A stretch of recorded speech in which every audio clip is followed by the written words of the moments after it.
Between 1901 and 1914, millions of Edwardian families welcomed revolutionary new inventions into their homes, bringing electricity, chemicals, and radioactive materials into their daily lives. These modern conveniences promised a bright new world of comfort and leisure, but for thousands they delivered painful burns, horrific injuries, and agonizing deaths instead. Here's what life was really like when Edwardian homes became elegant death traps. Hey, if these stories help you sleep, like or subscribe would be cool. Also, drop where you're listening from and the time. I check the comments, and it's crazy seeing people from like Australia and Norway on the same video. Okay, tonight it's the Edwardian death traps. But hold up. Get comfortable first. I mean it. Fix your pillows, grab that blanket. This one's worth settling in for. The air smells wrong. That's your first thought as consciousness finds you, not the pleasant wood smoke of a Victorian hearth or the familiar coal dust hanging in London air. No, this is something sharper, something that makes the tiny hairs inside your nose prickle uncomfortably. You're lying on a bed that's almost luxuriously soft compared to what most people in 1905 London are sleeping on. The sheets are crisp cotton, not the rough wool scratching against your less fortunate neighbour's skin. From somewhere downstairs, you hear the soft murmur of voices. Servants, already awake and working before dawn. Opening your eyes, you're confused by what you see, or rather, what you don't see. No candles, no gas lamps, yet somehow, on the bedside table beside you glows a perfect sphere of light contained in glass, an electric bulb connected to a decorative lamp. Inside its glass prison, a delicate filament burns steadily, casting warm light around the bedroom of what is clearly an upper-class Edwardian townhouse. You're in a home at the bleeding edge of progress, one of the first fully electrified private residences in London, the pride of Mr. Thomas Harrington, successful banker and enthusiastic early adopter of all things modern, unlike your comfortable bed right now where all the dangers are safely hidden behind proper insulation and safety standards. This beautiful Edwardian bedroom is basically a death trap masquerading as luxury, and you've just woken up in it. "Darling, could you check why the lights in the children's room keep flickering?" calls a woman's voice from the adjacent bathroom. Mrs. Patterson said she received quite a shock when she turned them on yesterday. Just another normal morning in an Edwardian home, where your morning routine might include getting electrocuted. Speaking of electricity, let me paint you a picture. Imagine bringing something completely alien into your home, something invisible that moves through wires that can magically light up a room or power machines, but that nobody really understands yet. That's electricity in the Edwardian home. The Edwardian era began in 1901 when Queen Victoria's son, Edward VII, took the throne. After decades of Victorian restraint, Edward's reign unleashed an explosion of innovation and modernisation. H.G. Wells perfectly captured the spirit of the age when he wrote, "Queen Victoria, like a great paperweight, sat on men's minds, and when she was removed, their ideas blew all over the place haphazardly." And blow they did. Within the first 5 years of Edward's reign, over 140,000 British patents were granted. The middle classes suddenly had disposable income, and they were desperate to fill their homes with new gadgets that would separate them from the working poor. Chief among these new inventions was electricity. Unlike your home, where electricity arrives in a standardized, regulated form, Edwardian homes could receive wildly different voltages depending on which local company supplied them. An electric iron that worked perfectly in Manchester might literally explode if plugged in down the street in Liverpool. You know what's completely insane, Mrs. Harrington says as she emerges from the bathroom, her hair elaborately arranged in the Gibson Girl style so popular in 1905. Lady Winston told me her husband installed the new electric lights himself last weekend. Can you imagine? Handling all that wiring without any training whatsoever? This wasn't unusual. Electricity was so new that there were no professional standards, no safety regulations, and virtually no public understanding of its dangers. Homeowners would often do their own electrical work with predictably disastrous results. In your current bedroom, the wiring in your walls is carefully insulated, grounded, and hidden safely away. But as you sit up in this Edwardian bed, you can actually see the electrical wires running along the baseboards of the room, and these aren't the plastic-coated, properly grounded wires of your home. No, these are just bare wires. In the early days of home electrification, the actual electric cables weren't insulated at all. They just ran through wooden runners around the room. One accidental touch, one curious child's finger, and you'd have a corpse on your hands. Martin's doing the electrical Christmas tree again this year, Mrs. Harrington says with a sigh as she applies powder to her face. It was so beautiful last year, but I swear I could smell burning every time we turned it on. When insulation was finally introduced, they used materials that seem comically dangerous to us now. Paper wrapped in lead, which, fun fact, is extremely flammable. Cloth, or just raw wood. Basically, anything they thought might stop the electricity from escaping. The concept of grounding an electrical circuit, redirecting excess electricity safely to the earth, simply didn't exist. There was nothing at all between you and a lethal jolt. "Did you hear about the Bainbridges?" Mr. Harrington asks as he adjusts his collar. Their oldest boy, Thomas, was apparently climbing in that old oak tree next to their house when he touched an electric wire. Dead instantly. Terrible business. Stories like this were commonplace in Edwardian newspapers. The technology was advancing faster than people's understanding of it, with deadly consequences. You swing your legs over the side of the bed, your feet touching the cold wooden floor. From the other side of the house comes the sound of a door slamming, followed by a child's excited voice. "Father, father, the electrician is here with the new table lamp." This is where it gets really weird. Not content with just having overhead lighting and wall sconces, Edwardian homeowners wanted electricity everywhere, including, I'm not making this up, in their tablecloths. The Parkins illuminating tablecloth from 1902 is possibly the most insane invention of the early electrical era. It was an actual tablecloth with electrical wiring running through the fabric. Small lamps could then be plugged directly into the tablecloth itself, creating what manufacturers promised would be a magical dining experience.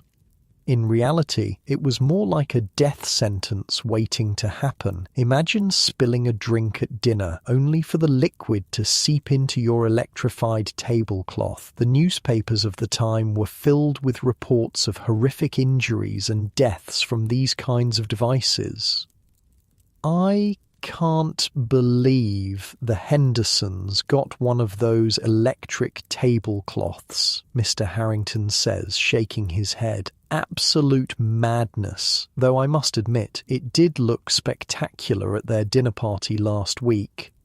Even traditional light fixtures became death traps. Since early homes only had light sockets, wall outlets hadn't been invented yet, people would use adapters to run multiple devices from a single light socket. The cook wants to use both the electric toaster and the kettle this morning, a maid says, popping her head into the bedroom. But I've already got the vacuum cleaner plugged into the adapter in the dining room. This practice led to what electrical engineers called Christmas trees, cascades of adapters all running from a single light socket, each one adding more load to a system never designed to handle it. The wires would overheat, melt through their primitive insulation, and start fires that could destroy entire homes in minutes. And here's where it gets worse. Many Edwardian homes were hybrid systems with both gas and electricity installed side by side. So not only did you have the risk of electrocution, but when the inevitable spark occurred, it could ignite leaking gas and cause catastrophic explosions. "Remember the Wilsons' house on Park Lane?" Mrs. Harrington says quietly. "Gone. Just gone. They say it was the gas pipe running too close to that new electric radiator they installed." You rise from the bed, careful not to touch any of the visible wiring as you make your way to the washstand. The porcelain basin is filled with fresh water, steam still rising from its surface where a servant must have placed it minutes ago. As you splash water on your face, you hear a sharp, crackling sound from the wall, followed by all the lights in the room going out. "Not again," sighs Mr. Harrington. "James," he calls out to a servant, "check the fuse box in the cellar." Modern homes have circuit breakers that automatically cut power when circuits are overloaded. Edwardian homes had rudimentary fuse boxes at best, and they frequently failed. Many homeowners, frustrated by constantly blowing fuses, would replace them with coins or other metal objects that wouldn't melt, effectively removing the one safety feature their electrical systems had. "Father, come quick." The voice of a young boy echoes up the stairs. "The Christmas tree is on fire." This was a common holiday occurrence in Edwardian homes. The first electric Christmas lights were invented in 1882 by Edward Johnson, an associate of Thomas Edison, but they were basically just exposed bulbs hanging from bare wires. By the Edwardian period, they had become popular among the wealthy, despite being incredibly dangerous. The lights generated intense heat, the wires were barely insulated, and they were often draped over highly flammable pine trees that had been sitting indoors drying out for weeks. It's a wonder every Christmas didn't end in tragedy. From downstairs comes the sound of shouting and the frantic splashing of water. You make your way to the landing, looking down to see servants rushing buckets of water to the smoking remains of a Christmas tree. "Not water, you fools," Mr. Harrington shouts. "You'll be electrocuted, use sand." This was another deadly problem with early electricity. Few people understood that water conducts electricity, making electrical fires particularly dangerous to fight. Many would-be rescuers became victims themselves when they tried to douse electrical fires with water. In the midst of this chaos, a delivery boy arrives at the front door struggling under the weight of a large wooden crate. "Delivery for Mr. Harrington," he calls out. "Your new electric massage machine from Dr. Macora. If normal household appliances were dangerous, Edwardian personal care devices were in a league of their own. Electric massage machines, hair curlers, and even early exercise equipment were all powered by the same unregulated, unsafe electrical systems." The Edwardian period saw the birth of what we now call wellness technology, and it was every bit as dubious then as some of it is now. Electric vibrating machines promised to cure everything from headaches to constipation, all while plugged into those same dangerous light sockets. "Oh, my new massage machine!" Mrs. Harrington claps her hands excitedly. "The ladies at the club say it's marvellous for circulation. Plug it in, James." The unfortunate servant looks hesitantly at the still smoking Christmas tree before reluctantly taking the device and searching for an available light socket. Another area where electricity proved particularly hazardous was in the bathroom, a room that, for the first time, was beginning to feature running water alongside electrical appliances. The combination was as lethal as you'd expect. "Has anyone seen my electric hair curler?" calls the teenage daughter of the house from another room. "I left it plugged in by the bathtub." You cringe at the thought. Modern bathrooms have special GFCI outlets designed to prevent electrocution when water is present. Edwardian bathrooms had no such protection. Electric heaters, hair curlers, and even early blow dryers were used right next to bathtubs with no safety measures whatsoever. The bathroom was perhaps the most dangerous room in an Edwardian home, combining electricity with water in ways that regularly proved fatal. Newspaper reports frequently described people found dead in their bathtubs, electrocuted by nearby appliances that had fallen into the water or simply shorted out due to the humid environment.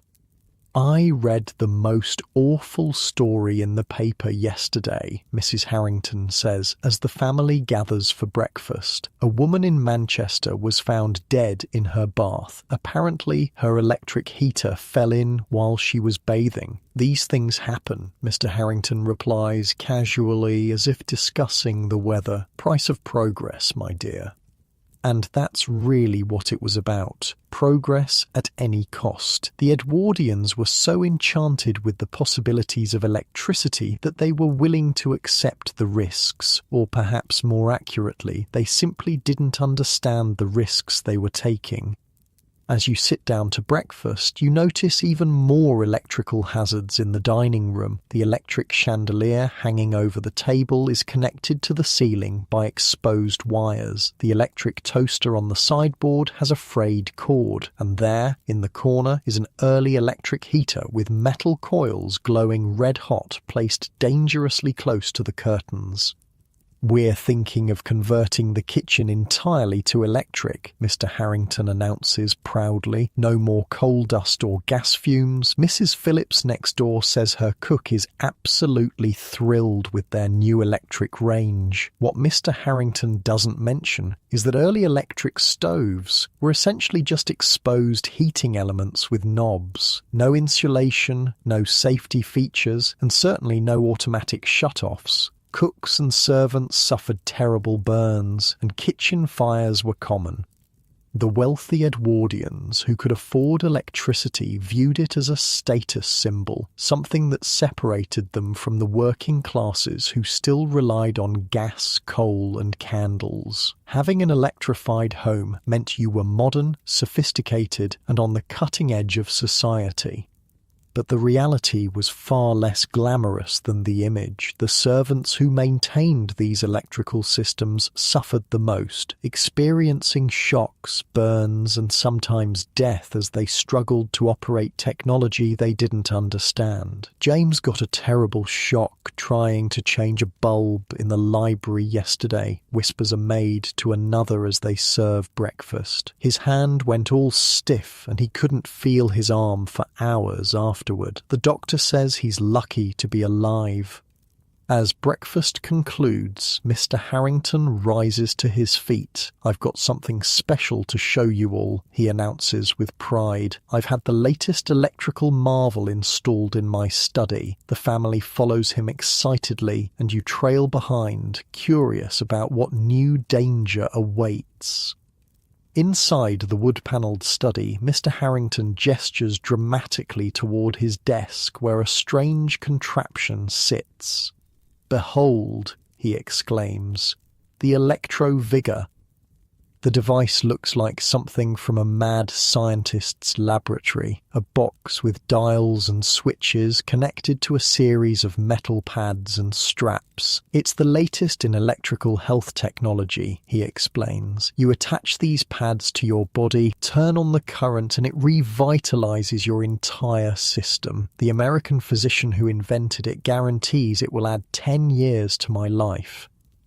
What Mr. Harrington doesn't realize is that he's basically describing electrocution as a health treatment. These therapeutic electrical devices were completely unregulated and often delivered dangerous shocks to users. Many caused burns, nerve damage, and in some cases, death. "I've been using it for a week now," Mr. Harrington continues, rolling up his sleeve to reveal an angry red burn on his arm. "The burn means it's working, drawing out the toxins, you see." The family nods appreciatively, completely unaware of the danger. This was typical of the era, a blind faith in technology and scientific treatments that were anything but scientific. As Mr. Harrington prepares to demonstrate the device, there's another electrical calamity. The study lights begin to flicker, then go out entirely. "James," Mr. Harrington calls irritably, "the fuses again." "I've already replaced them twice this morning, sir," comes the weary reply from the hallway. This was another common problem in Edwardian homes. The electrical systems were simply not designed to handle the ever-increasing number of devices being plugged into them. Fuses would blow constantly, leading many homeowners to use higher-rated fuses than their wiring could safely handle, or to bypass the fuse system altogether. "Just use a penny in the fuse box," Mr. Harrington instructs. "That'll keep it from blowing again." This dangerous practice, substituting coins for proper fuses, was alarmingly common and led to countless fires. The fuses were designed to blow when the current got too high, protecting the system from overheating. Bypassing them removed this protection. As the lights flicker back on, Mrs. Harrington checks her watch. "I'm late for my appointment with Dr. Fisher," she says. "He's going to treat my nerves with the new electric chair." She doesn't mean an execution device, of course, but rather another of the era's dubious electrical medical treatments. The electric chair she's referring to would send currents through the patient's body, supposedly treating everything from hysteria to digestive problems.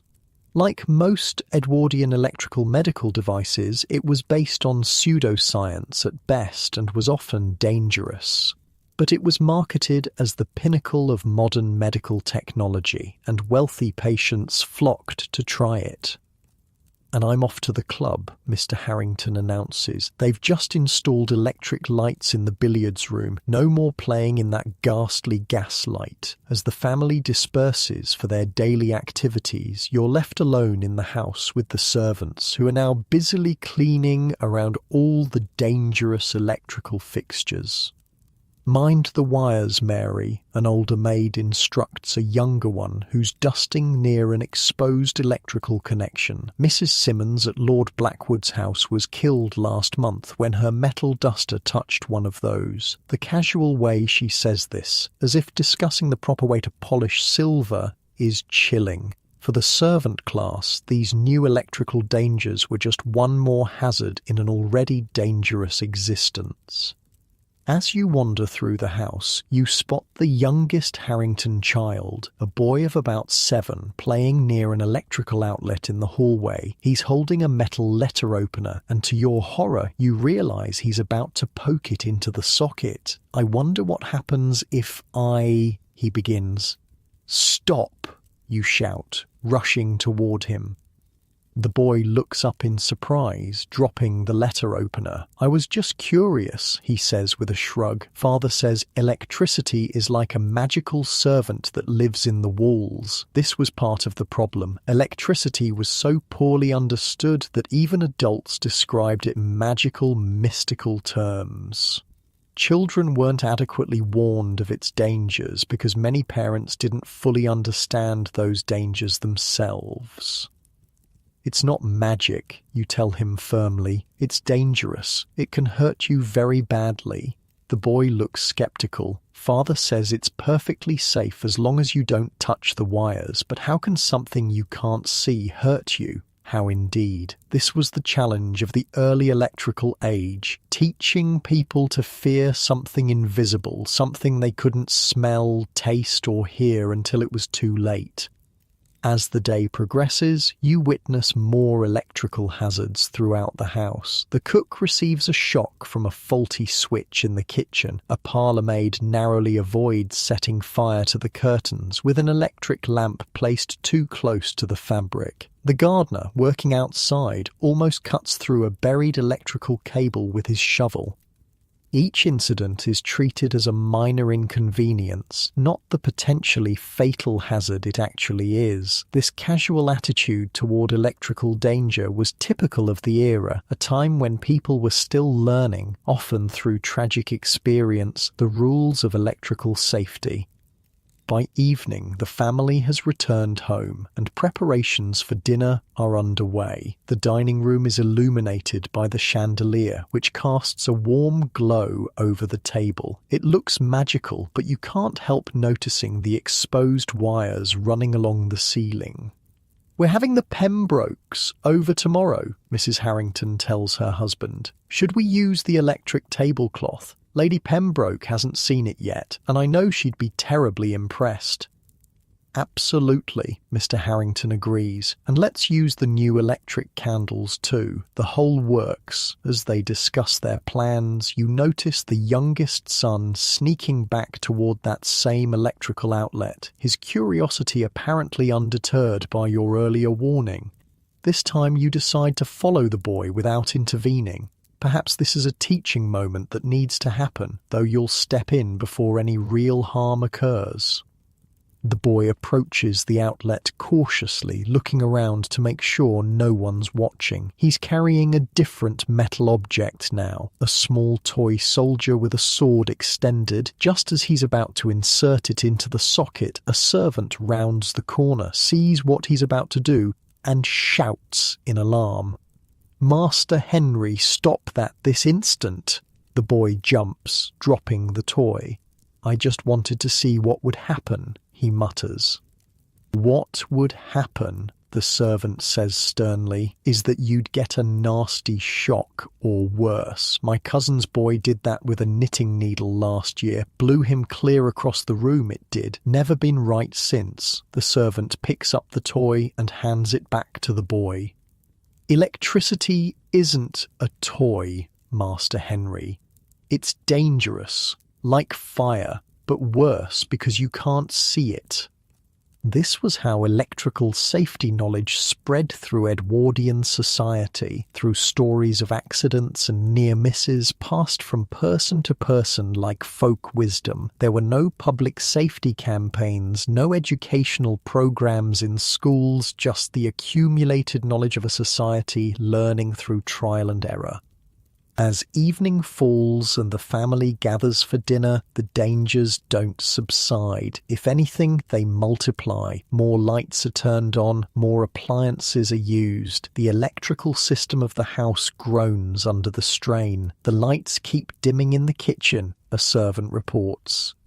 Cook says she can hardly see to prepare the vegetables. "Tell her to turn off the electric kettle when she's using the stove," Mr. Harrington replies impatiently. "We can't have everything on at once." This was another common issue. Early home electrical systems simply weren't designed to handle multiple appliances running simultaneously, but as more electrical gadgets entered the home, families tried to use them all at once, with predictably dangerous results. Dinner is served under the glow of the electric chandelier. The family chatters excitedly about their day, oblivious to the potential dangers hanging quite literally over their heads. "I saw the most marvellous thing at Lady Westmer's today," Mrs. Harrington says as she delicately cuts her roast beef. "An electric piano. It plays itself. Can you imagine? We simply must get one. Perhaps for Christmas," Mr. Harrington agrees, eyeing his wine glass thoughtfully. "Though I do wonder where we'll put it. We're running out of places to plug things in." "Couldn't we have more of those adapter things?" his wife suggests. "The ones that let you plug multiple devices into one socket?" "Brilliant idea," Mr. Harrington exclaims, completely unaware that he's proposing to make their home even more dangerous. As the meal concludes and the family retires to the drawing room, a maid begins clearing the table. She accidentally knocks a glass of water onto the tablecloth, fortunately not the electric one, which is being saved for tomorrow's dinner party. Lucky that wasn't the special tablecloth, she mutters to another servant. Remember what happened at the Richardsons? The other servant nods gravely. All those burns and the fire, terrible business. Yet despite these dangers, the march of electrical progress continued unabated. The Edwardians were in love with the idea of a modern, electrified future, and they were willing to accept the risks that came with it. As the evening draws to a close, the family begins to retire to their bedrooms. Lights are switched off one by one, but the danger doesn't diminish. If anything, it increases as the family sleeps unaware of the potential hazards lurking in their walls.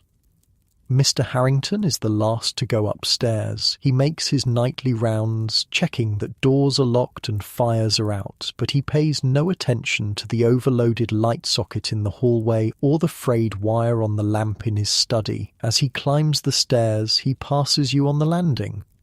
"Remarkable thing, electricity," he says with a smile. "Changed everything, hasn't it? Makes you wonder what they'll come up with next."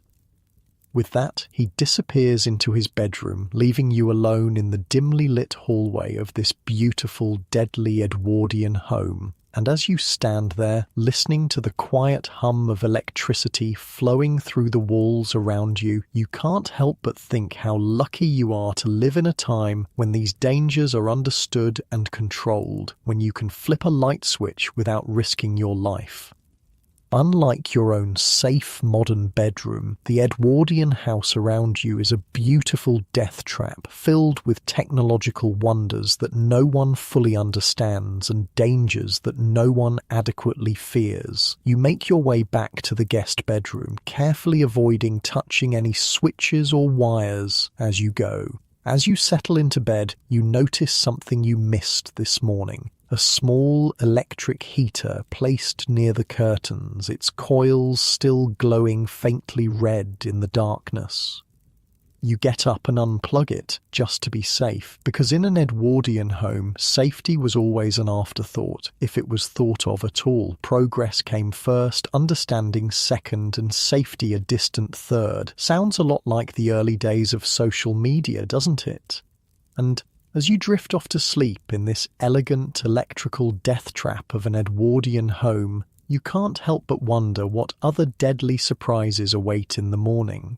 Morning arrives with the gentle rattle of a servant laying coal in the bedroom fireplace. Despite the Harringtons' modern electric lights, they still rely on traditional fires for warmth. The chill of the early morning seeps through the elegant wallpaper, reminding you that Edwardian luxury has its limits.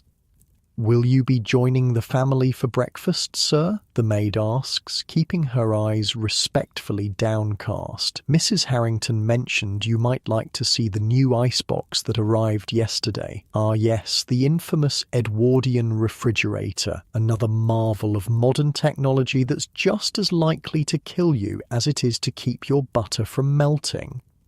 You dress quickly, curious about this latest addition to the Harringtons' collection of deadly conveniences. As you descend the grand staircase, you notice a workman struggling to maneuver an enormous wooden cabinet through the front door. "Careful with that," Mr. Harrington supervises, from a safe distance. "It cost more than your yearly wage." The workman's face reddens with the effort, sweat beading on his forehead despite the cool morning air. "Yes, sir. Very delicate, sir." What they're wrestling with is the pride of the Edwardian kitchen, a state-of-the-art refrigerator, though nothing like the sleek appliance humming quietly in your kitchen at home. This monstrosity looks like a piece of furniture that swallowed a scientific laboratory. "Isn't she a beauty?" Mr. Harrington beams, patting the side of the wooden cabinet as the workmen finally position it in the kitchen. The very latest model uses ammonia as the refrigerant, absolutely cutting edge. The cook eyes the machine suspiciously, keeping a safe distance. "And you're sure this thing is safe, sir? Mrs. Pemberton down the street had one explode last month, took out half her kitchen wall." Mr. Harrington waves away her concern. "Progress always has its little accidents, Mrs. Brown. Can't make an omelette without breaking a few eggs. What?" Little accidents. That's a fun way of describing the lethal reality of early refrigeration technology. Unlike your fridge at home, which uses sealed refrigerant systems and electric motors, these early cooling machines were basically bombs waiting to go off. "So how exactly does this work?" you ask, approaching the imposing cabinet cautiously. Mr. Harrington's chest swells with pride. "Allow me to demonstrate, James. Fetch the engineer." While we wait for the engineer to appear, let me tell you about the absolute horror show that was early refrigeration. Food preservation was a major issue in Edwardian times. Before mechanical refrigeration, people relied on ice harvested from lakes and rivers in winter, stored in insulated ice houses, and distributed throughout the year. "Did I ever tell you about the Great Ice Famine of 1890? Mr. Harrington asks, leaning against the kitchen counter. Terrible business. Warm winter meant no ice harvest. By August, people were dying from food poisoning left and right. Couldn't keep anything fresh. It's not an exaggeration. Food spoilage was a deadly serious issue in the Edwardian period. Without reliable refrigeration, meat turned rancid, milk soured, and vegetables rotted, all harbouring bacteria that could cause serious illness or death. The engineer arrives, a serious-looking man with oil-stained hands and a wary respect for the machine he's about to explain. He opens a panel at the back of the refrigerator, revealing a complex system of pipes, valves, and containers.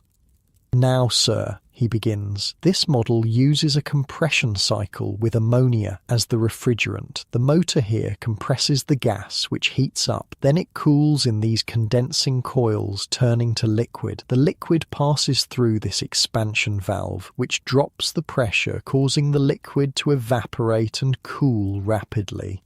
"Fascinating," Mr. Harrington exclaims, though it's clear he doesn't fully understand. The engineer continues, his voice taking on a cautionary tone. "Very important, sir, that these seals remain tight. Ammonia gas is extremely toxic if inhaled, causes severe burns to the lungs, and can be fatal in high concentrations." Mrs. Harrington, who has just entered the kitchen, pales visibly.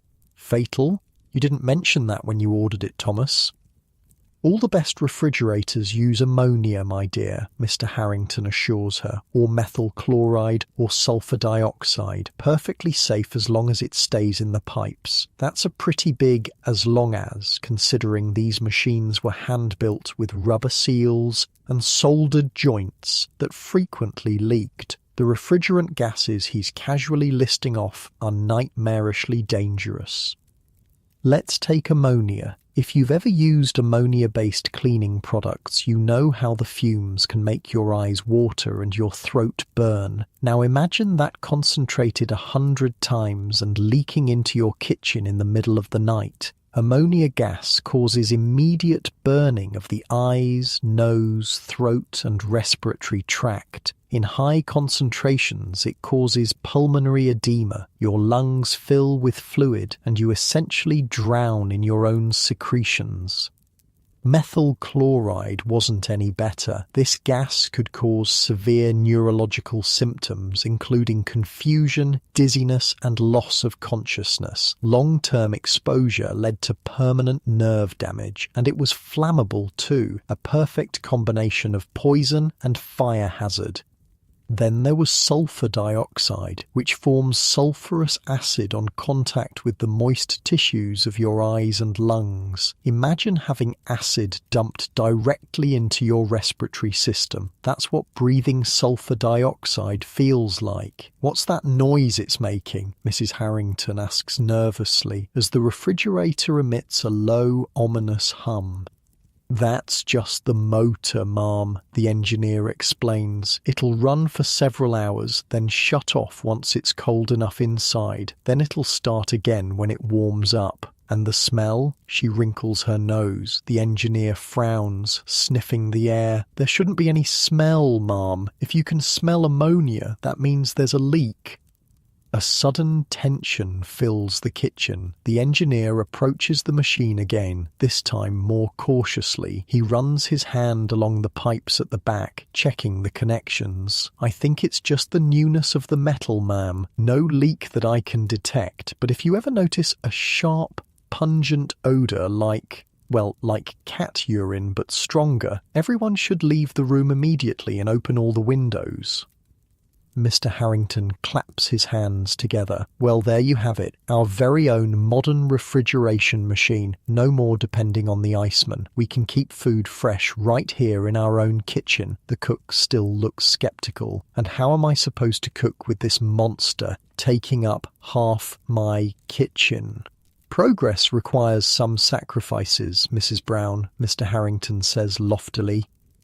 The engineer packs up his tools and gives the machine one final inspection. I've left the operation manual here, sir. Please read it carefully, and remember, if you hear any unusual noises or detect any strange odours— Yes, we'll be careful, Mr. Harrington interrupts, already bored with the safety lecture. As the engineer leaves, the family gathers around their new acquisition, marvelling at the technological wonder. Little Henry, the young boy you saved from electrocution yesterday, peers inside the cabinet. "It's cold," he exclaims in delight. "Like winter." "Exactly," his father says proudly. "We've captured winter in a box." But what they've actually captured is a toxic gas under pressure, contained by rudimentary technology in the heart of their home. Your modern refrigerator uses sealed systems and safer refrigerants. Theirs is basically a time bomb with butter inside. After breakfast, you join Mr. Harrington in his study, where he's excitedly unwrapping another new appliance, an electric fan. The heat in the summer is absolutely unbearable, he explains, setting the fan on his desk. This should make things much more comfortable. The fan is nothing like the plastic safety-guarded models you're familiar with. This is a brass and iron contraption with exposed wiring and completely unprotected blades that spin at alarming speeds. "Feel that breeze," Mr. Harrington exclaims, switching it on. The blades become nearly invisible as they spin, creating a genuine hazard to anyone who might accidentally put a hand too close. "Marvellous, isn't it?" You nod, keeping a healthy distance from the whirring death trap. No finger guards, no automatic shut-off if something gets caught in the blades, and of course the same dodgy electrical connections as everything else in the house. "Father, can I touch it?" young Henry asks, approaching the fan with extended fingers. "No." You and Mr. Harrington shout simultaneously. Mr. Harrington grabs his son's hand. "The blades are very sharp, son. They could cut your fingers right off." Henry's eyes widen. "Really? Can we try it with a sausage?" "What a morbid suggestion," Mrs. Harrington says, entering the study, "though I admit I'm curious as well." This casual approach to potentially lethal technology was typical of the era. Edwardian homes were filled with dangerous appliances that we would never allow around children today, yet children were expected to simply learn through, often painful, experience, which devices were safe to touch and which weren't. "Oh, Thomas, Lady Pembroke just telephoned," Mrs. Harrington says. "She's bringing her new vacuum cleaner to demonstrate after lunch. Isn't that exciting?"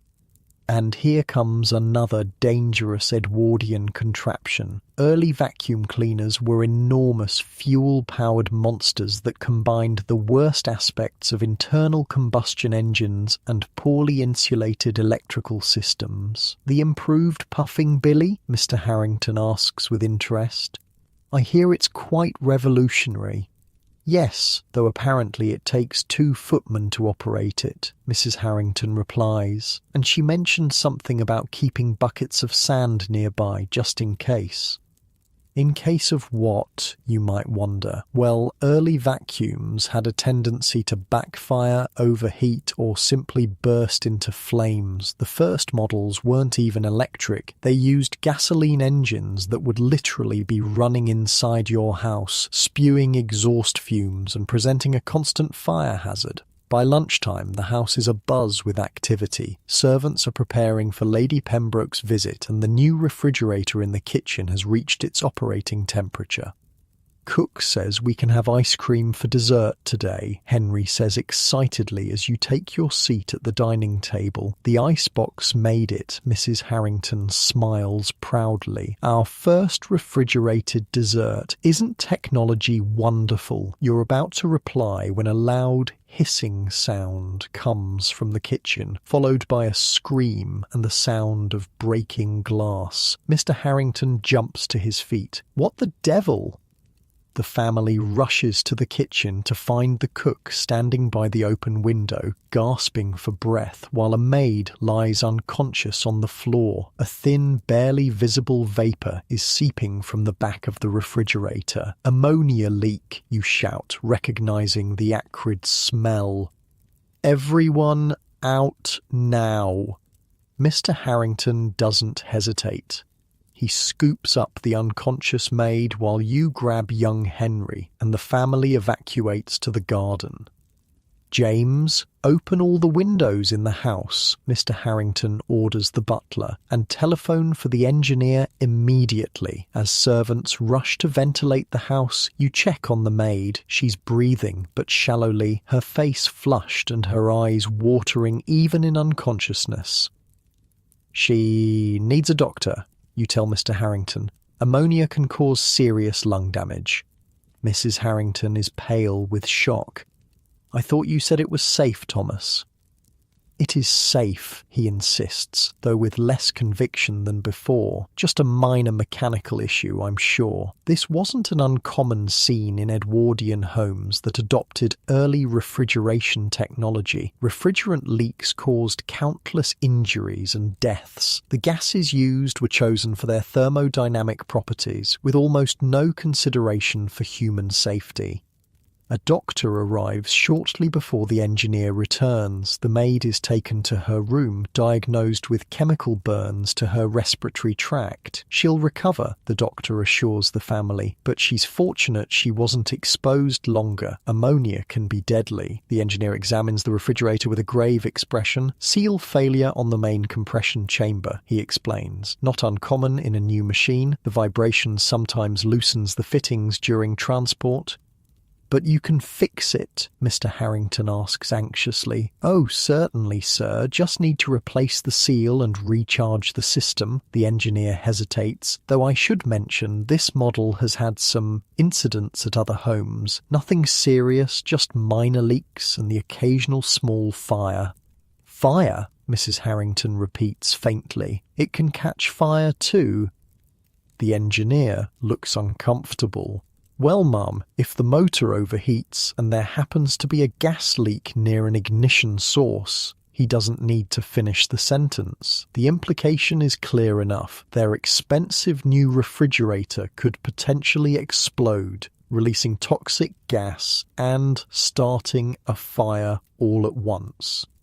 While the engineer works to repair the refrigerator, Lady Pembroke arrives with her vacuum cleaner, or rather her footmen arrive carrying it while she supervises. The device is almost comically huge, resembling a small steam engine more than a modern vacuum. It's the very latest thing, Lady Pembroke announces proudly. Powered by petrol, none of that unreliable electricity.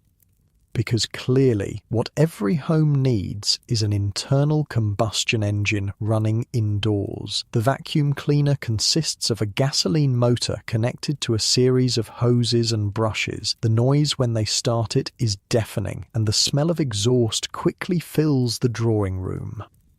Perhaps we should open a window, you suggest, already feeling light-headed from the fumes. "Nonsense!" Lady Pembroke shouts over the roar. "This is the smell of modernity." The footmen manoeuvre the enormous machine across the carpet while Lady Pembroke points out its features.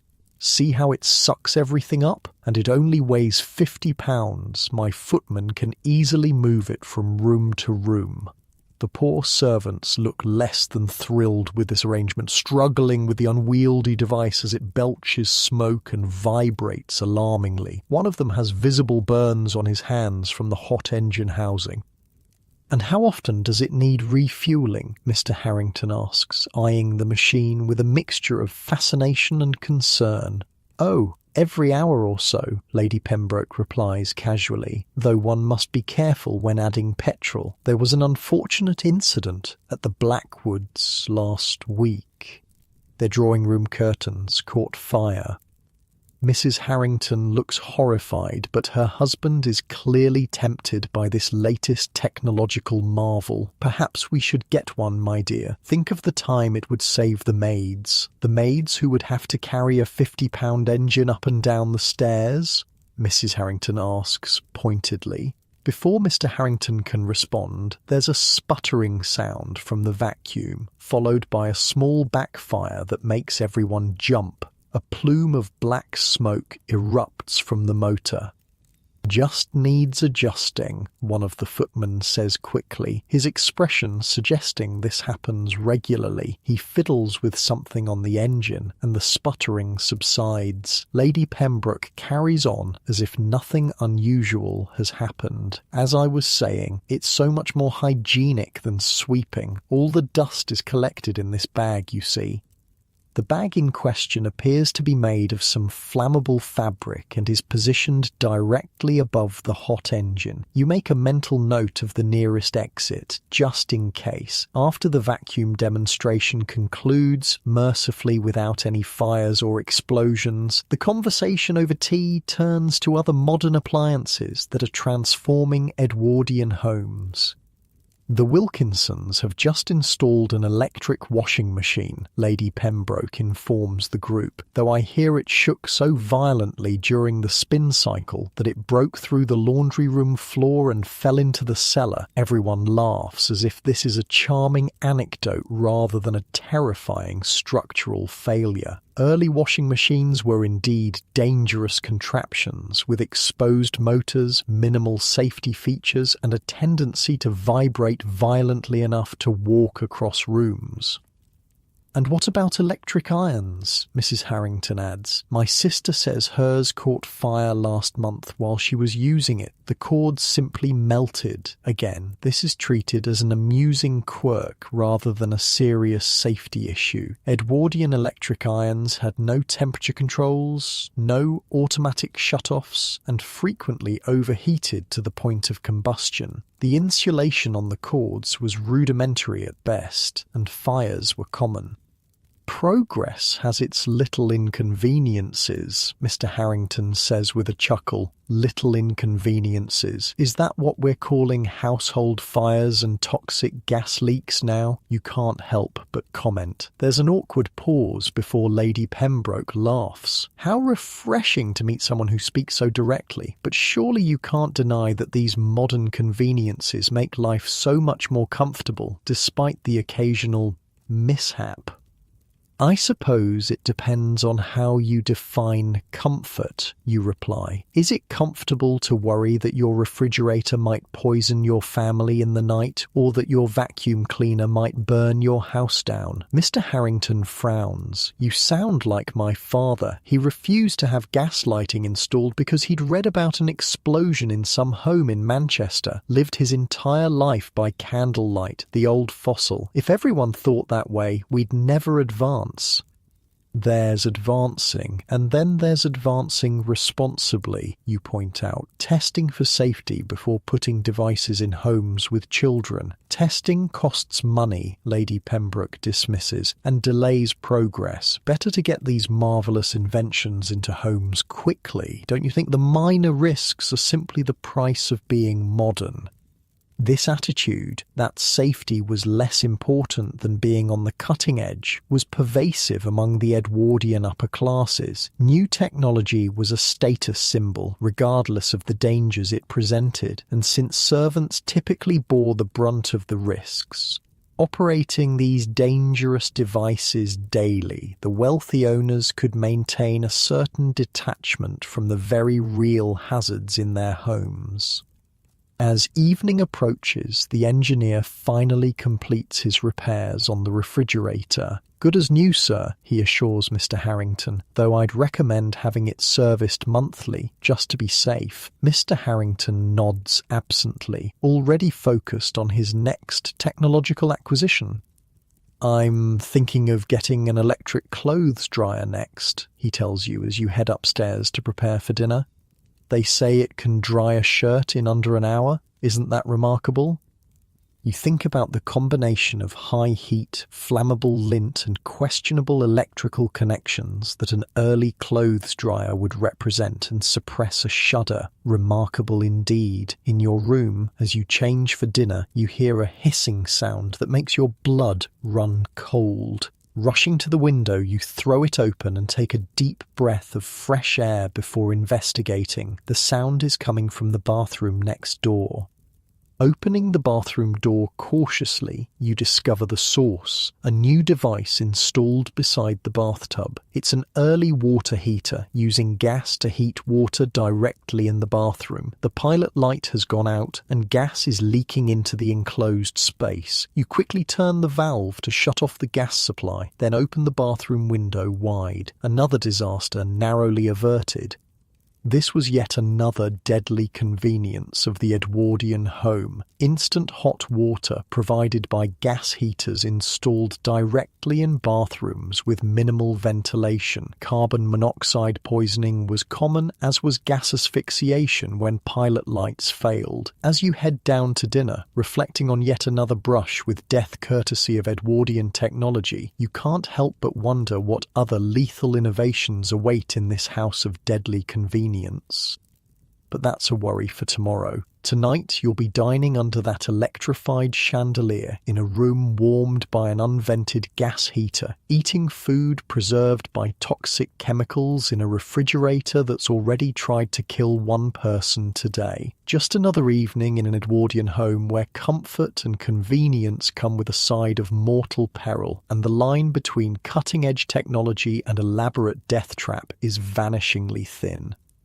The following morning, you wake to the sound of hammering and men's voices. The Harrington household is already abuzz with activity despite the early hour. Dust motes dance in the sunlight streaming through your bedroom window as you rise, curious about the commotion. You dress quickly and follow the noise to what will become the new nursery. Mrs. Harrington had mentioned at dinner last night that she was having the room renovated for her sister's upcoming visit with her newborn. "Ah, there you are," Mr. Harrington calls when he spots you in the doorway. He's supervising 3 workmen who are installing what appears to be a new type of wall covering. "Come see the latest innovation in home safety," you approach cautiously, having learned that innovation in an Edwardian home usually means new and exciting way to die. "Asbestos," Mr. Harrington announces proudly, patting the grey-white material the workers are attaching to the walls. "Completely fireproof. The Romans called it the miracle mineral. We're lining the entire nursery with it for safety." One of the workers coughs violently, a handkerchief pressed to his mouth. Fine white dust hangs in the air, sparkling in the sunlight like tiny stars. You instinctively hold your breath. "Safety," you repeat, fighting the urge to run from the room. Of all the hidden killers lurking in the Edwardian home, asbestos might be the most insidious. Unlike the electricity that could shock you instantly, or the refrigerator that might poison you overnight, asbestos kills slowly, invisibly, decades after exposure. "Think about it," Mr. Harrington continues enthusiastically. "A completely fireproof nursery. No need to worry about candles or gas lamps causing fires with the little ones around." The worker, who was coughing, straightens up, wiping his mouth. There's a faint smear of blood on the handkerchief, which he quickly pockets. "Begging your pardon, sir, just some dust in the throat." Mr. Harrington barely notices. The material is amazing. Lightweight, strong, excellent insulator for both heat and sound, and cheap. That's the best part. "Where else are you using it in the house?" you ask, dreading the answer. "Where aren't we using it?" Mr. Harrington laughs. "It's in the attic insulation, wrapped around all the hot water pipes, in the flooring tiles in the kitchen, lining the boiler room, even in the wallpaper in the dining room. You think of all the meals you've eaten in that dining room, the invisible fibres drifting down onto the food." The worker coughs again, more violently this time. "Perhaps you need some fresh air, Jenkins," Mr. Harrington suggests, finally noticing the man's distress. "I'm fine, sir," Jenkins insists, though his face is pale beneath the dust coating it. "Been working with this stuff for 10 years now. 10 years. You wonder how his lungs look inside. Like the insulation he's installing, probably, coated with tiny, razor-sharp fibres that can never be removed." 10 years, eh? Mr. Harrington nods approvingly. "A true veteran, then tell our guest about the wonders of asbestos, Jenkins." Jenkins straightens up, clearly flattered by the attention from his social superior. "Best material ever discovered, sir. Doesn't burn, doesn't rot, doesn't conduct electricity, mixes with cement, plaster, fabric, anything really. They're even making clothes out of it now." "Clothes?" you echo in disbelief. "Oh yes," Mr. Harrington confirms. "Fireproof suits for firefighters, aprons for factory workers dealing with heat. Marvellous stuff. I'm having an asbestos smoking jacket made, actually. No more worries about stray embers from my pipe." The worker named Jenkins suddenly doubles over in another coughing fit, this one worse than before. He staggers toward the door, waving off assistance from his colleagues. "I just need some air," he gasps, pushing past you into the hallway. Mr. Harrington shakes his head. "Poor fellow probably has the consumption. It's rampant among the working classes, you know. Terrible diet, overcrowded housing. No wonder their health suffers." The cruel irony of his statement hangs in the air along with the asbestos fibres. Jenkins doesn't have tuberculosis. He's dying from the miracle mineral he's been handling for a decade. "Should we perhaps open a window?" you suggest, looking at the dust still swirling in the room. The air seems rather dense. Mr. Harrington laughs. "Nonsense. A bit of dust never hurt anyone. Besides, the asbestos dust is perfectly safe, harmless as talcum powder." If only he knew. The invisible killer surrounding you works its destruction fibre by fibre, breath by breath. When inhaled, asbestos fibres lodge in the lungs, causing scarring, inflammation, and eventually deadly cancers that won't be diagnosable for decades. The sound of a woman's voice interrupts these grim thoughts. Mrs. Harrington appears in the doorway, her face lighting up at the sight of the renovations. "Oh, it's coming along splendidly," she exclaims, "and we're using the very best materials, I see. Nothing but the finest for my little niece." One of the remaining workers beams at this recognition. "Yes, ma'am, this here's the top-grade white asbestos from Canada. Costs a pretty penny, but worth every shilling for the little one's safety." Mrs. Harrington nods approvingly, then turns to you. "Isn't it wonderful? The nursery will be completely fireproof. Such peace of mind for my sister." You manage a weak smile, unable to explain that this safety measure is anything but safe. The Edwardian faith in asbestos was absolute and widespread. The material was viewed as a technological miracle, the perfect solution to the very real danger of household fires in an age of open flames and faulty electrical wiring. "I understand you're using asbestos in many parts of the house," you say carefully. "Oh, everywhere," Mrs. Harrington confirms cheerfully. "My friend Lady Westmore has asbestos curtains in her drawing room. Can you imagine? She demonstrated their fireproof quality by holding a match to them at her last dinner party. Didn't even scorch." "Fascinating," you murmur, imagining the invisible deadly fibres released by such a demonstration floating down onto the dinner guests and their food. "Come," Mr. Harrington says, leading you out of the nursery. "Let me show you some of our other asbestos wonders." As you follow him through the house, he points out asbestos applications with the pride of a museum curator showcasing rare treasures. Asbestos ceiling tiles in the library, asbestos linings in the fireplace, asbestos mats under hot dishes on the dining room table, and here, he says, opening a cupboard in the kitchen, asbestos gloves for handling hot pots and pans.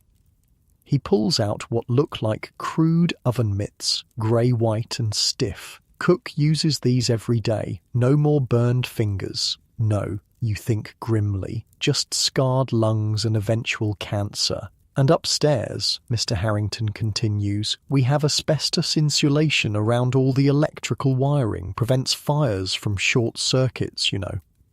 The tragic irony is that asbestos was genuinely effective at preventing fires, one of the leading causes of death in Edwardian homes. In trying to protect themselves from an immediate danger they could see and understand, families like the Harringtons were exposing themselves to a far more insidious threat they couldn't comprehend. As you pass the servants' quarters, you notice Jenkins sitting on a narrow bed, still coughing. A young maid is bringing him a glass of water.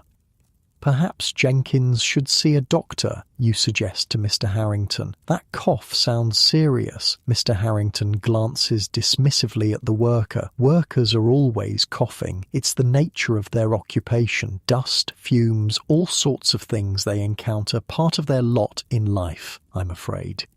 This callous attitude toward worker health was typical of the era. The wealthy rarely connected the dots between the materials in their homes and the illnesses of those who installed them. Even when the connection was pointed out, profit and convenience usually won out over safety concerns. When you return to the main part of the house, you find Mrs. Harrington in the drawing room with a catalogue open on her lap.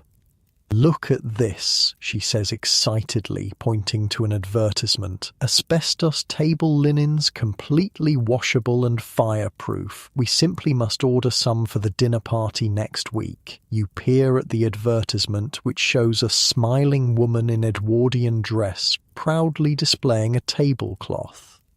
"Modern protection for the modern home," the headline proclaims. Below, in smaller text, "Woven with 40% genuine asbestos fibres for unparalleled safety and durability."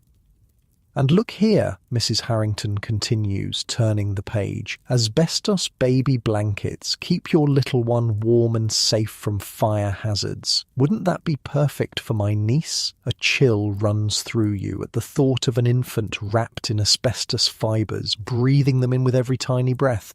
But what can you say? In 1905, nobody knows what you know. The dangers of asbestos won't be widely recognised for decades. It says here they even make asbestos Christmas decorations, Mrs. Harrington reads from the catalogue. "Artificial snow made from pure white asbestos fibres. Sprinkle liberally on your Christmas tree for a winter wonderland effect that's completely fireproof." You imagine an Edwardian family gathered around their Christmas tree, children playing beneath branches dusted with pure asbestos, tiny fibres drifting down onto their upturned faces as they admire the decorations. It's a scene repeated in countless homes, year after year, for decades. The doorbell rings, interrupting this nightmare vision. A moment later, James announces the arrival of Dr. Morris, the family physician. "Ah, right on time," Mr. Harrington says. "I asked Dr. Morris to stop by and check on Jenkins, just to set your mind at ease," he adds with a wink to you. Dr. Morris is a portly, bewhiskered man with the confident manner of someone rarely contradicted. He greets the Harringtons warmly before being led to the servants' quarters to examine the ailing worker.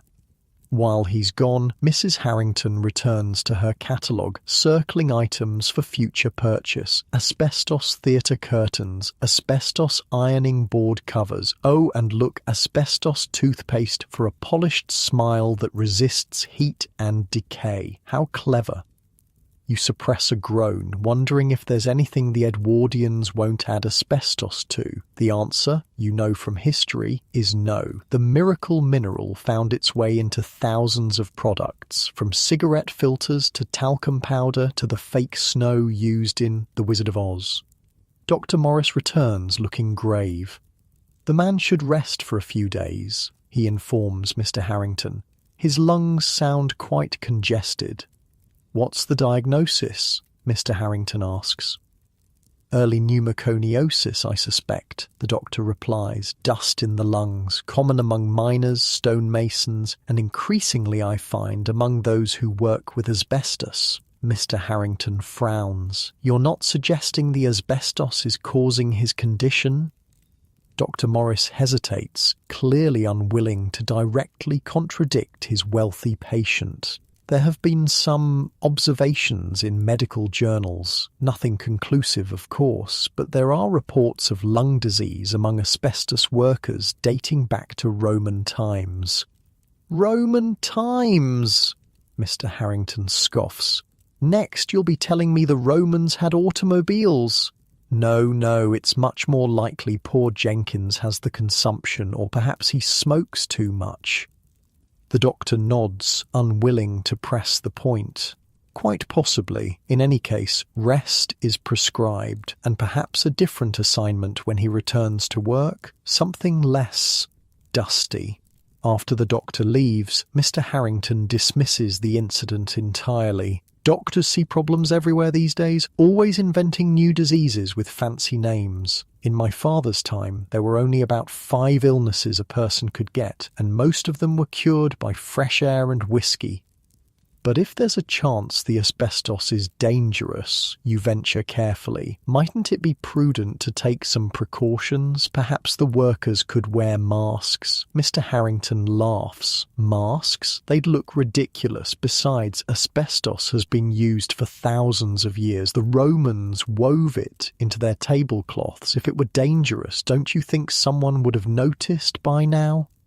This was the core of the problem. The lag time between asbestos exposure and disease development, often 20 to 50 years, made it nearly impossible for people to connect cause and effect. Workers might handle asbestos for decades before developing symptoms, by which time they'd been exposed to countless other potential hazards. The few doctors who did raise alarms were largely ignored or dismissed, their concerns buried under the weight of industry propaganda and genuine enthusiasm for a material that seemed to solve so many problems. Young Henry bounds into the room, interrupting your thoughts. "Father, the men are making snowballs in the nursery. May I play too?" "Snowballs?" Mrs. Harrington repeats, confused. "In June?" "Not real snow, dear," Mr. Harrington explains. "They're probably rolling up excess asbestos for disposal." "No, Henry, that's not for playing. It's building material." The boy looks disappointed, but accepts this explanation. As he leaves, you notice white dust on his hands and clothes from merely being in the vicinity of the renovation work. "Should Henry be going near the construction area at all?" you ask, trying to keep your voice casual. "The dust gets everywhere." Mrs. Harrington looks momentarily concerned. "I hadn't thought of that. The dust does make rather a mess. Perhaps we should keep him away until the work is complete, just to keep his clothes clean." "An excellent idea," you agree, relieved to have found a way to protect the boy, even if it's for the wrong reasons. After lunch, the family decides to take a drive in their new automobile, a welcome respite from the asbestos-filled house. As you're preparing to leave, one of the maids approaches Mrs. Harrington timidly, begging your pardon, ma'am, but I was wondering if we might open some windows while cleaning today. The dust from the nursery work is settling everywhere, and it's ever so difficult to breathe while dusting. Mrs. Harrington considers this. I suppose that would be acceptable, as long as you close them before we return. We don't want the house cooling down. Thank you, ma'am, the maid says, curtsying. As she turns to leave, you notice her handkerchief has the same faint blood spots as Jenkins did. The automobile ride is pleasantly uneventful compared to the hazards of the house. When you return in the late afternoon, the workers have finished in the nursery and departed, all except Jenkins, who remains in the servants' quarters still coughing.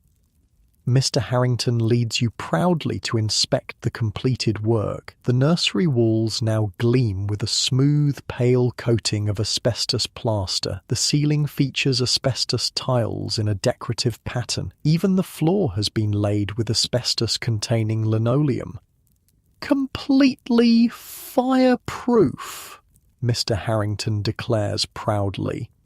My niece will be the safest baby in London. You say nothing, knowing that this safe nursery is actually a death trap of a different kind. Not an immediate danger, perhaps, but a ticking time bomb of microscopic fibres that will be released with every disturbance, every time the door slams and vibrates the walls, every footstep on the floor, every cleaning of the surfaces. As you're leaving the nursery, you pass a maid dusting the hallway. She's using a feather duster on a decorative shelf, sending up small clouds of dust with each sweep. Some of it is ordinary household dust, but some of it, contains the invisible killers from the construction work. Perhaps a damp cloth would be more effective, you suggest gently. The maid looks surprised at being addressed directly. Oh, the mistress prefers the feather duster for the delicate items, sir, says wet cloths can damage the finishes. Another small tragedy in the making. The feather duster doesn't remove dust, it just redistributes it into the air where it can be inhaled. At dinner that evening, served on the table with its asbestos heat mats, Mrs. Harrington shares exciting news.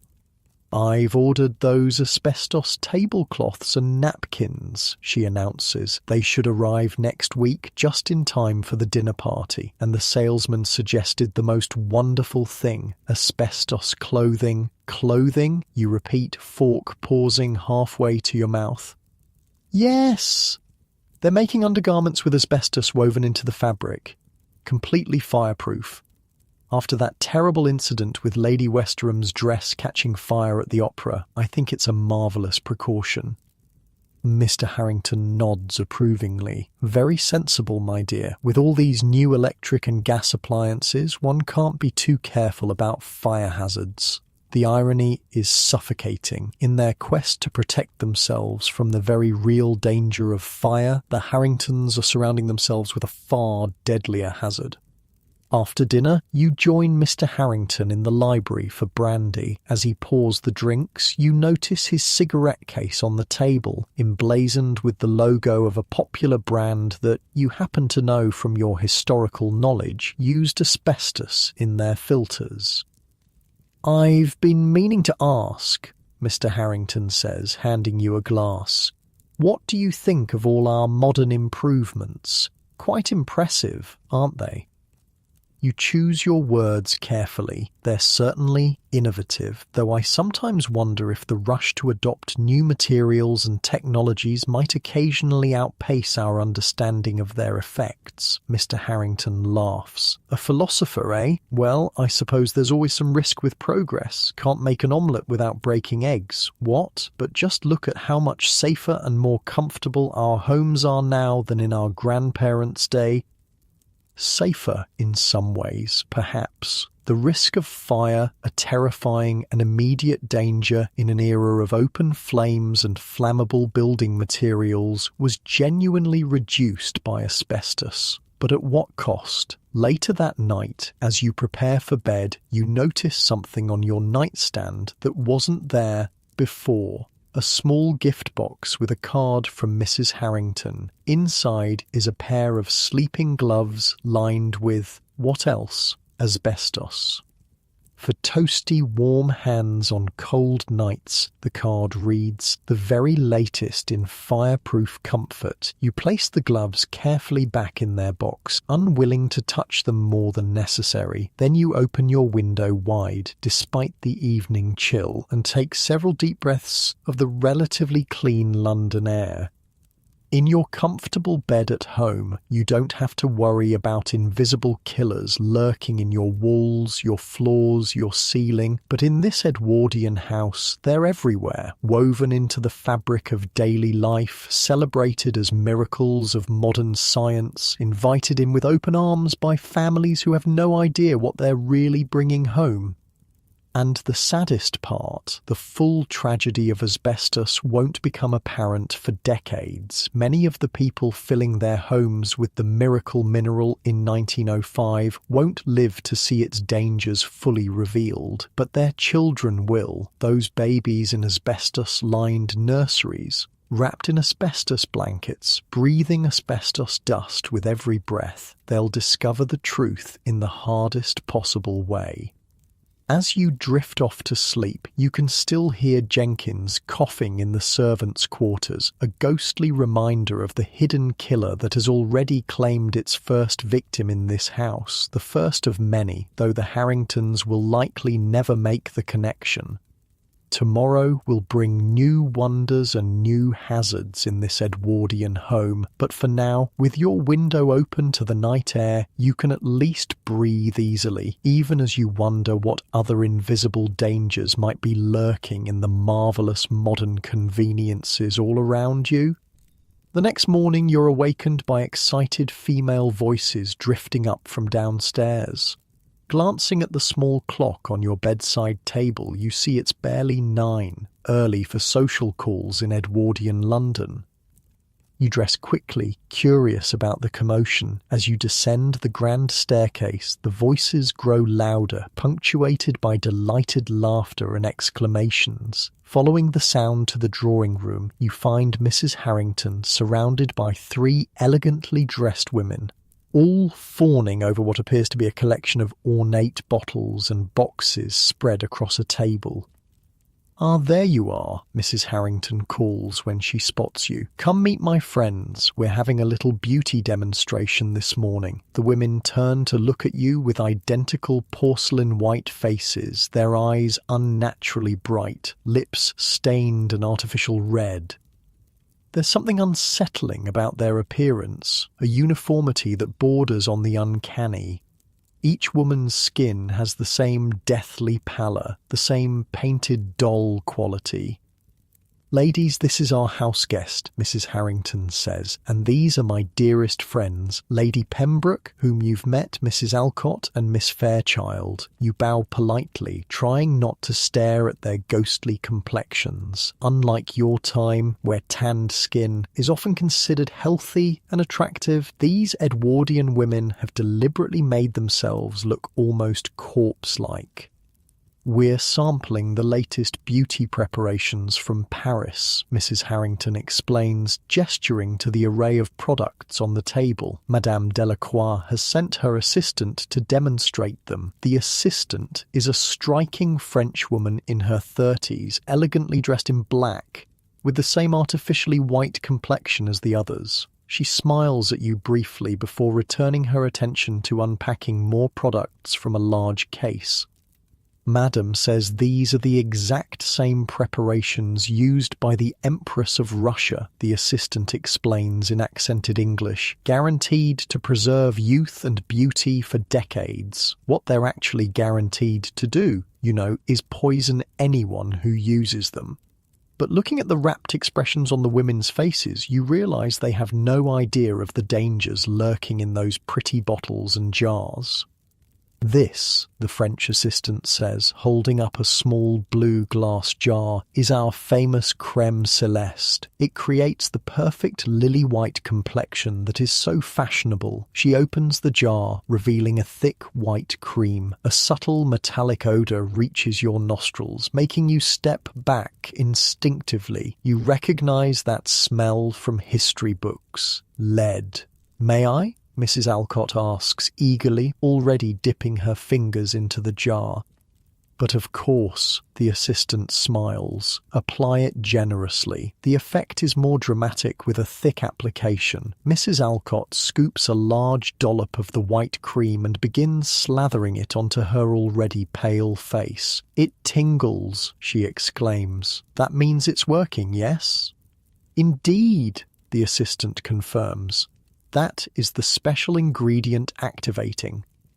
The special ingredient is almost certainly lead carbonate, white lead, one of the most popular skin whiteners of the era, and a cumulative poison that would slowly damage the nervous system, cause abdominal pain, and eventually lead to paralysis and death. "I've been using Madame's preparations for 3 months now," Lady Pembroke confides to you in a low voice. "My husband says I look 10 years younger, though I have been experiencing the strangest headaches lately. Headaches, you know, are one of the first symptoms of lead poisoning." Looking more closely at Lady Pembroke, you notice a slight tremor in her hands, another telling sign. "And this," the assistant continues, holding up a small paper box, "is our newest product, arsenic complexion wafers. Your blood runs cold at the casual mention of arsenic, one of history's most notorious poisons, being marketed as a beauty aid." "Arsenic?" you can't help blurting out. "Isn't that dangerous?" The women look at you with surprise, then break into amused laughter. "Oh, how sweet of you to be concerned," Mrs. Harrington says, patting your arm. "But these are perfectly safe. Many health tonics contain arsenic. It's extremely beneficial in small doses." The French assistant nods confidently. "Absolutely safe when used as directed. 1 wafer per day, dissolved in water or placed directly on the tongue. They purify the blood and create the most magnificent pallor." She opens the box to reveal small white wafers that look disturbingly like communion hosts or after-dinner mints. Miss Fairchild, the youngest of the women, takes one immediately and pops it into her mouth. "They taste quite pleasant," she says, "just a bit sweet with a slightly bitter aftertaste." That aftertaste is literally poison. Arsenic, once ingested, will begin to disrupt cellular functions throughout her body. With regular use, it will build up in her system, causing a range of symptoms from hair loss to skin lesions to eventual organ failure. "The results are truly remarkable," the assistant continues, turning to a portable mirror on the table. "Observe my own complexion, achieved entirely with Madame's products." The women gather around, admiring the assistant's unnaturally white skin. None of them realize that this ideal complexion is actually a symptom of chronic poisoning, the arsenic destroying red blood cells, creating a ghostly pallor that was, ironically, considered the height of beauty. "Now, for the eyes," the assistant announces, producing a small dropper bottle filled with clear liquid. "Our Bright Eyes solution, just 1 drop in each eye, creates a luminous, dewy appearance most men find irresistible." You recognize this as belladonna, deadly nightshade, which dilates the pupils to create an appearance of wide-eyed innocence or arousal. While occasionally used medicinally in extremely controlled doses, the casual use of belladonna as a beauty aid was incredibly dangerous, often leading to vision problems and even blindness. "I simply cannot go to the opera without my eye drops," Lady Pembroke declares. "The gentlemen are so much more attentive when one has bright, expressive eyes." "May I?" Mrs. Alcott asks, reaching for the bottle. The assistant nods, handing her the dropper. Mrs. Alcott tilts her head back, pulls down her lower eyelid, and places a drop in each eye. She blinks rapidly, her face contorting momentarily in discomfort. "It stings quite a bit," she admits. "But beauty requires some sacrifice, doesn't it, ladies?" The other women murmur in agreement. This casual acceptance of pain as part of beauty routines was deeply ingrained in Edwardian culture, and to some extent continues in your own time, though with far less lethal products. "My cousin uses lemon juice instead of belladonna," Miss Fairchild mentions. "She says it works nearly as well and doesn't cause those troublesome headaches." "Or lemon juice?" Mrs. Harrington scoffs. "How provincial, one might as well use kitchen scraps as beauty aids. No, Madame's preparations are the finest in Europe. Royal families use them exclusively." The assistant beams at this endorsement and continues her demonstration. "Next, we have our Rouge Impérial. Unlike common rouge, ours contains a special ingredient that bonds with the skin for a natural, lasting flush. That special ingredient, you strongly suspect, is mercuric sulfide vermilion, a bright red mercury compound used in expensive cosmetics. Like lead and arsenic, mercury is a cumulative poison that would slowly destroy the user's nervous system, leading to tremors, memory loss, and eventually insanity. As the beauty demonstration continues, you notice young Henry peering around the doorframe, watching the proceedings with wide-eyed fascination. The boy slips into the room unnoticed by the women and begins examining the colourful array of products on a side table. "Henry," you call softly, hurrying over to him. "You shouldn't touch those." "Why not?" he asks innocently. "They smell nice, and look at the pretty colours." You gently guide him away from the table. "Those are for ladies only," you explain, not wanting to frighten him with the truth. "Why don't you go see what your father is doing?" "He's in his study with boring papers," Henry pouts. "I wanted to see what's making everyone laugh in here." "Henry," Mrs. Harrington exclaims, finally noticing her son. "You shouldn't be in here. Run along and find your governess." The boy reluctantly leaves, but not before casting a longing glance at the colourful bottles and jars. You make a mental note to ensure the beauty products are stored safely away from curious children, though in truth they're not safe for anyone to use. As Henry departs, the assistant produces her pièce de résistance, an elegant crystal bottle filled with pink liquid. "This," she announces with reverence, "is Madame's eternal jeunesse, eternal youth, our most exclusive preparation containing a special radium extract that energizes the skin cells from within." Your heart sinks. Radium, possibly the most dangerous substance in the Edwardian beauty arsenal, and one they knew even less about than lead, arsenic, or mercury. "Radium?" Miss Fairchild asks, sounding impressed but uncertain. "Isn't that the glowing substance discovered by Madame Curie?" "The very same," the assistant confirms proudly. "The most advanced scientific discovery of our age, now harnessed for beauty. It literally brings light and energy to the complexion from within." She doesn't mention, of course, that radium is highly radioactive and will cause radiation burns, hair loss, anemia, bone cancer, and eventually death. The Edwardian fascination with radium, which would continue for decades, was one of the most tragic examples of embracing a new substance without understanding its dangers.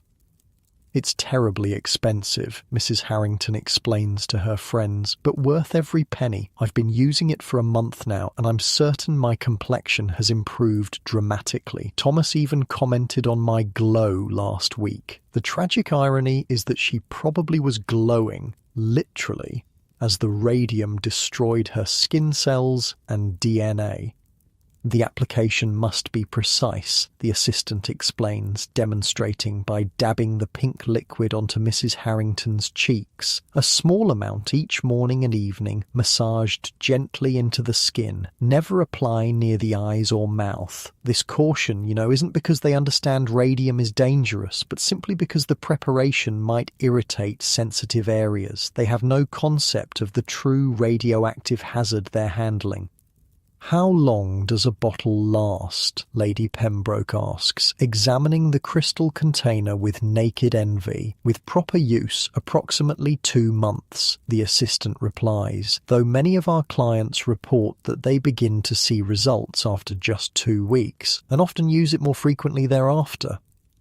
More frequent use would only hasten the horrific effects: radiation burns that wouldn't heal, hair falling out in clumps, teeth loosening in gums, bones that would literally crumble from within. But these effects might take months or years to become apparent, by which time the damage would be irreversible. "I simply must have some," Lady Pembroke declares, opening her purse. "How much is it?" The price the assistant quotes would be equivalent to several months' wages for a servant, but Lady Pembroke doesn't blink, counting out the money immediately. The other women follow suit, eagerly purchasing their own bottles of the radioactive elixir. "Now, ladies," the assistant says once the sales are complete, "shall we move on to hair care? Madame has developed a remarkable new treatment for creating those lustrous curls that are so fashionable this season." The women follow her to another table where an alarming contraption awaits, an early version of a permanent wave machine. The metal device resembles a medieval torture instrument more than a beauty tool, with dozens of metal clamps and rods connected to an electrical unit. "Madame's electric permanent wave," the assistant announces proudly. "It creates perfect, lasting curls using the modern miracle of electricity combined with our special chemical solution." You recognize this as one of the most dangerous beauty devices of the era. Early permanent wave machines used a combination of strong chemicals and electrical heating elements that frequently caused severe burns to both hair and scalp. Some even used asbestos pads as part of the process, adding another deadly element to the mix. "I had my hair done with a similar machine last month," Miss Fairchild confides to you. "It took 6 hours and was dreadfully uncomfortable, but the results were worth it, don't you think?" She turns to show you her elaborately curled hair. Looking closely, you can see patches where the hair appears damaged and brittle, and a small area near her temple where it seems to have broken off entirely.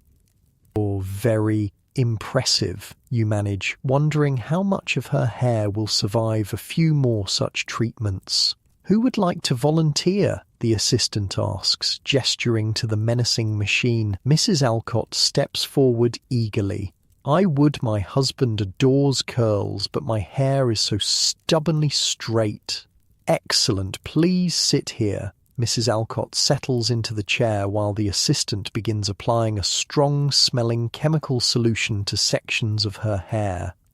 "This may tingle a bit," the assistant warns as she works. "That's perfectly normal, just the solution activating the hair follicles. The tingle is actually the caustic chemicals beginning to break down the protein structure of Mrs. Alcott's hair and burning her scalp in the process." But she sits stoically, accepting the discomfort as the price of beauty.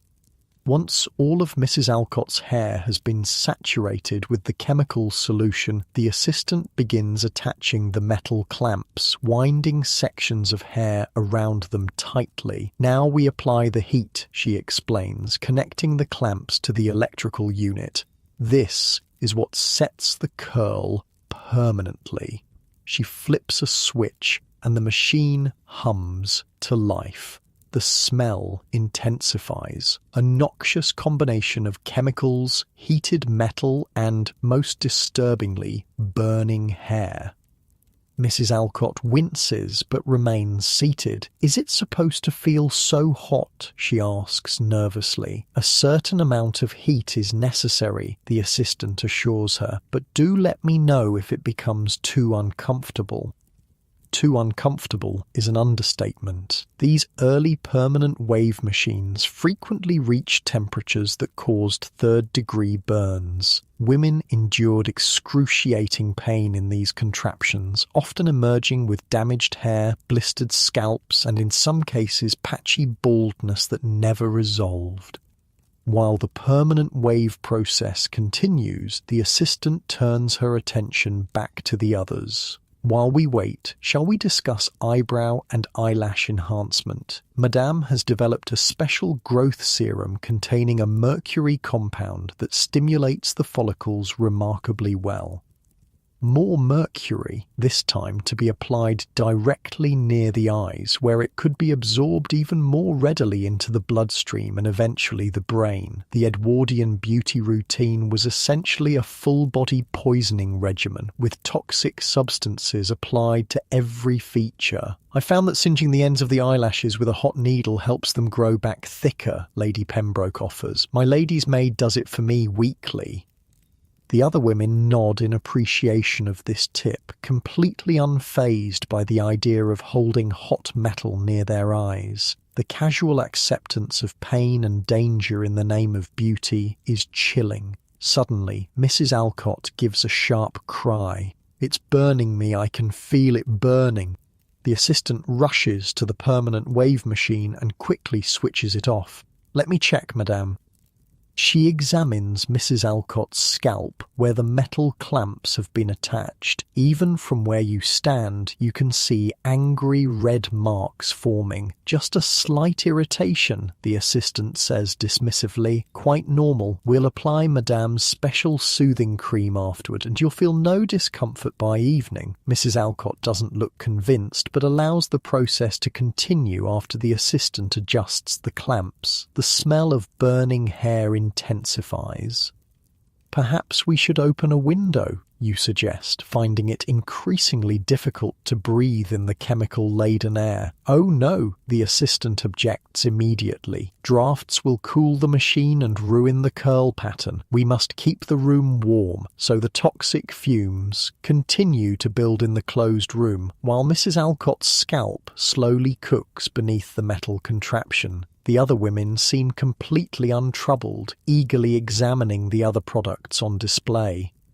"What's this one?" Mrs. Harrington asks, picking up a small pot labelled Lip Rouge Lumineux. "Ah, our newest lip colour," the assistant explains. "It contains a small amount of radium for a subtle illumination effect. The gentlemen find it most alluring, especially in gaslight."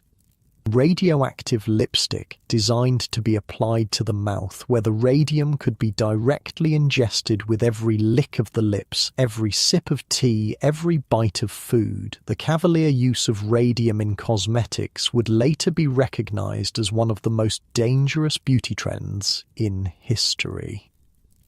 "I simply must try it," Mrs. Harrington declares, opening the pot to reveal a bright red paste. She applies it generously to her lips, then turns to model the effect for her friends. "How does it look?" "Divine," Miss Fairchild exclaims. "Your lips appear to be glowing from within," and they literally are, emitting alpha radiation that will eventually destroy the tissue of her lips, gums, and tongue. After an hour, Mrs. Alcott's permanent wave is finally complete. The assistant removes the clamps to reveal tight, artificial-looking curls. Parts of Mrs. Alcott's scalp are visibly red and beginning to blister, but she seems delighted with the results. "Oh, it's exactly what I wanted," she exclaims, patting the stiff curls carefully. "Herbert will be so pleased. Remember to use Madame's special hair tonic daily to maintain the effect," the assistant instructs, producing yet another bottle, this one containing a greenish liquid. Just a small amount massaged into the scalp morning and night. You peer at the bottle's label, which lists among its ingredients mercuric chloride and lead acetate, more poisons to be regularly applied to an already damaged scalp. As the beauty demonstration concludes, the women gather their purchases, an arsenal of toxic products they'll apply to their bodies daily in pursuit of an ideal that is, ironically, the physical manifestation of poisoning. "Shall we all meet next week to compare results?" Mrs. Harrington suggests as she shows her friends out. "I'm particularly excited to see how the radium cream works for everyone." The women agree enthusiastically, completely unaware that they're essentially comparing notes on the progression of their self-poisoning. After they've gone, Mrs. Harrington returns to the drawing room, her face glowing with more than just radium. Wasn't that fascinating? The marvels of modern science, all dedicated to enhancing feminine beauty. Very educational, you reply carefully, though some of those products seemed rather harsh. "Beauty requires sacrifice," Mrs. Harrington says dismissively, examining her newly rouged lips in a small hand mirror. "My grandmother used to pinch her cheeks until they bled to get a natural flush before parties. At least we have scientific preparations now." Scientific, yes. Safe, decidedly not. But how can you explain to her that the elegant bottles and jars she's so proud of are filled with poisons that will slowly destroy her health, that the beautiful glow she's achieving is actually radiation damage, that the fashionable pallor she and her friends covet is a symptom of blood disorders caused by heavy metal poisoning? As you watch Mrs. Harrington carefully arrange her new beauty products on her dressing table, you can't help but think of the countless women throughout the Edwardian era who unknowingly poisoned themselves in the name of beauty. Sophisticated, educated women who believed they were embracing the height of modernity and science when they were actually participating in a slow, collective self-poisoning. And the saddest part? Many of them would never make the connection between their mysterious ailments, the headaches, tremors, vision problems, and worse, and the beauty routines they followed so faithfully. The delayed onset of symptoms, the gradual accumulation of toxins, the variable rates at which different women would be affected, all made it nearly impossible for Edwardians to recognize the true source of these feminine complaints. Later that evening, as you pass Mrs. Harrington's room, you notice her seated at her dressing table, carefully applying the radium cream to her face by gaslight. In the dim light, her skin seems to have an unnatural glow, beautiful by Edwardian standards, terrifying to your modern eyes. She catches sight of you in the mirror and smiles. "Just preparing for dinner," she explains. "One must look one's best, even for a family meal." You nod and continue down the hall, wondering how many more toxic enhancements she'll apply before considering herself presentable. The powders, creams, and colours that Edwardian women layered onto their skin created an almost impenetrable barrier of poison, lead, mercury, arsenic, and radium, all working together to slowly destroy the very beauty they were meant to enhance. In your own time, beauty products are regulated, tested, their ingredients scrutinized for safety, but in this Edwardian house, the dressing table is as dangerous as the electrical wiring or the asbestos walls, perhaps more so because its hazards are deliberately applied day after day in the name of beauty. And the worst part? Unlike the electrical fire that might or might not happen, unlike the asbestos that might or might not cause disease decades later, these beauty toxins are guaranteed poisons, their damage certain and cumulative. Every application brings these Edwardian women one step closer to illness, disfigurement, and potentially death. As you prepare for dinner, you notice a small jar of the radium cream has been placed on your own dressing table, a thoughtful gift from Mrs. Harrington, no doubt. You carefully put the jar aside, unwilling to even touch it. In this elegant Edwardian home, even generosity can be deadly. The cosmetics may be the most beautiful killers yet, disguised as the very essence of sophistication and refinement. And unlike the electrical dangers or the asbestos, these poisons are eagerly welcomed, applied with loving care, their effects mistaken for the very beauty they will eventually destroy. The next evening, the Harrington household is abuzz with preparations for their dinner party. Servants scurry through hallways carrying polished silver, fresh-cut flowers and the new asbestos tablecloth Mrs. Harrington had ordered. But it's what Mr. Harrington is proudly displaying in his study that has drawn a small crowd of early arriving guests. "Isn't it marvellous," he says, dimming the electric lights to enhance the effect. "The very cutting edge of science." You approach cautiously, already suspecting what you'll find. In the centre of his desk sits a small glass case containing what appears to be a pocket watch, but this is no ordinary timepiece. Even in the dimmed room, the watch dial glows with an eerie, mesmerising blue-green light. "Genuine radium paint on the dial and hands," Mr. Harrington explains, his face illuminated from below by the watch's ghostly glow. Completely self-illuminating. No need for matches or electricity to tell the time at night. The assembled guests murmur appreciatively, leaning closer to the glowing object. One man reaches out, clearly wanting to touch it. "May I?" he asks. "Certainly." Mr. Harrington removes the watch from its case and passes it to him. "Feel how light it is, and the glow will last for years, they say. Decades even." The watch moves from hand to hand around the circle, each guest marvelling at its unearthly light. You alone hang back, knowing what they don't, that the beautiful glow comes from deadly radiation being emitted by the radium paint. Every person handling that watch is receiving a dose of radiation, their skin absorbing alpha particles that will damage cells and DNA. "They're putting this luminous paint on all sorts of things now," Mr. Harrington continues enthusiastically. "Clock faces, military equipment, even children's toys." "Children's toys," you repeat, unable to hide your alarm. "Oh yes, my nephew has a marvellous toy soldier set with glowing swords and shields. The boy plays with them under his bed covers at night, says it's like having captured stars." What he's actually captured is radioactive poison that his nephew is handling directly, sleeping beside, probably even putting in his mouth as children often do with toys. Your stomach turns at the thought. "The paint is rather expensive," one gentleman comments, reluctantly passing the watch to the next admirer. "But I understand they're finding more applications for radium every day. Medical uses, I believe?"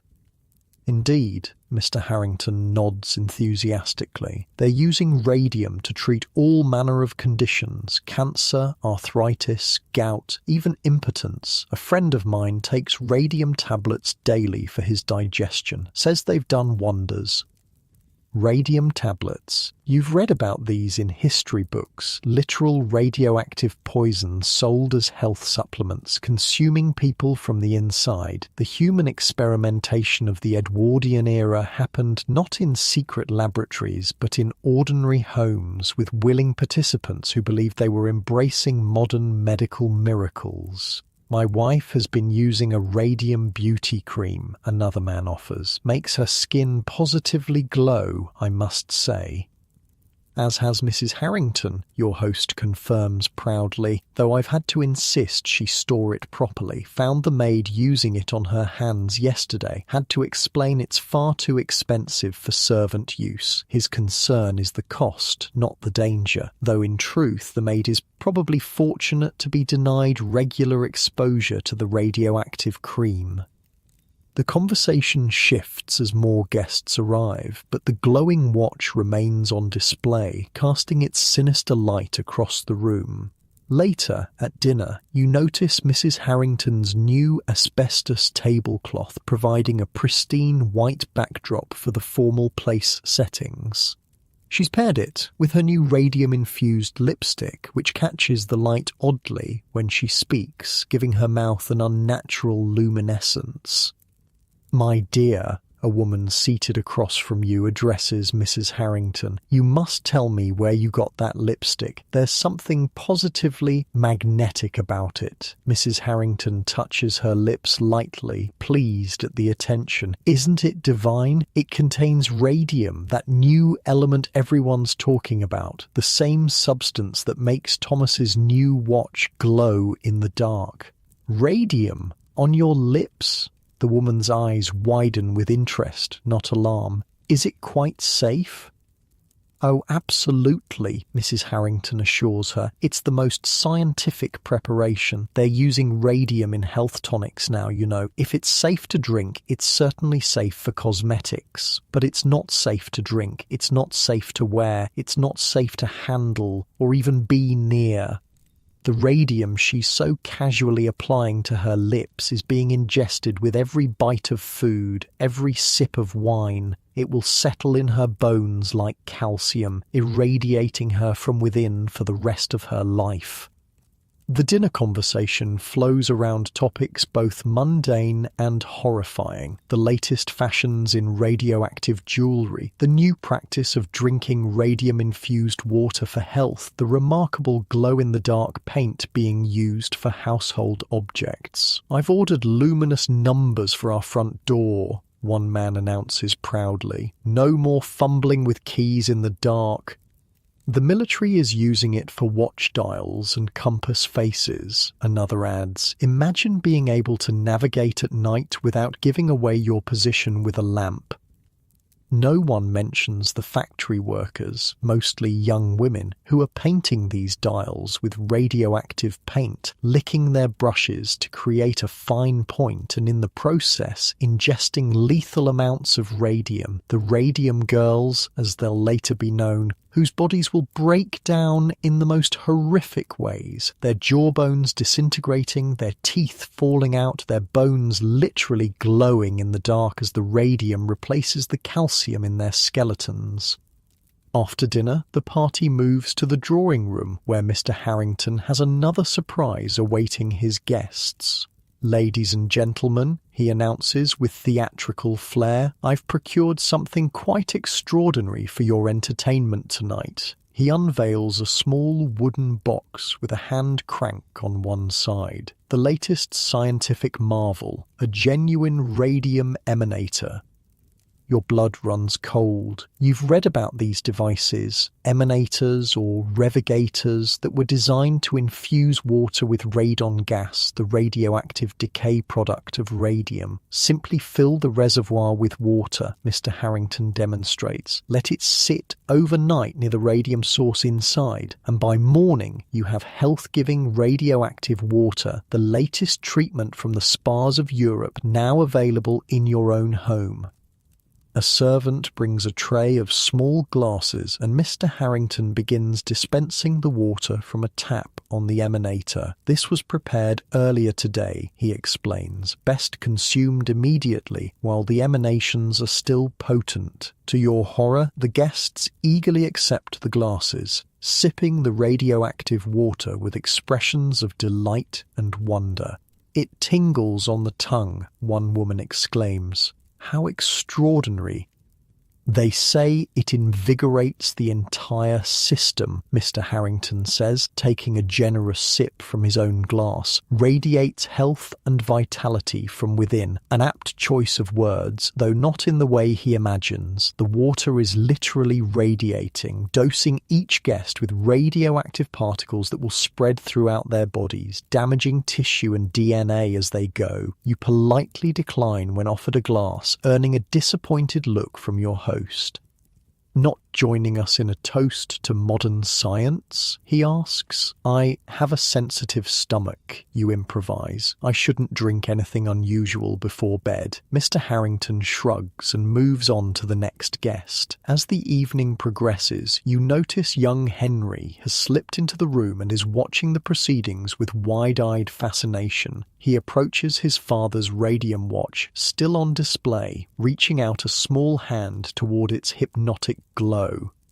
"Henry," you call softly, crossing the room quickly. Perhaps it's past your bedtime. The boy looks disappointed, but doesn't argue. As you guide him toward the door, he asks, "Why does father's new watch glow like that? Is it magic?" "Not magic," you tell him gently. "It's science, but not everything scientific is good for children to play with. Some new inventions need to be treated with great care."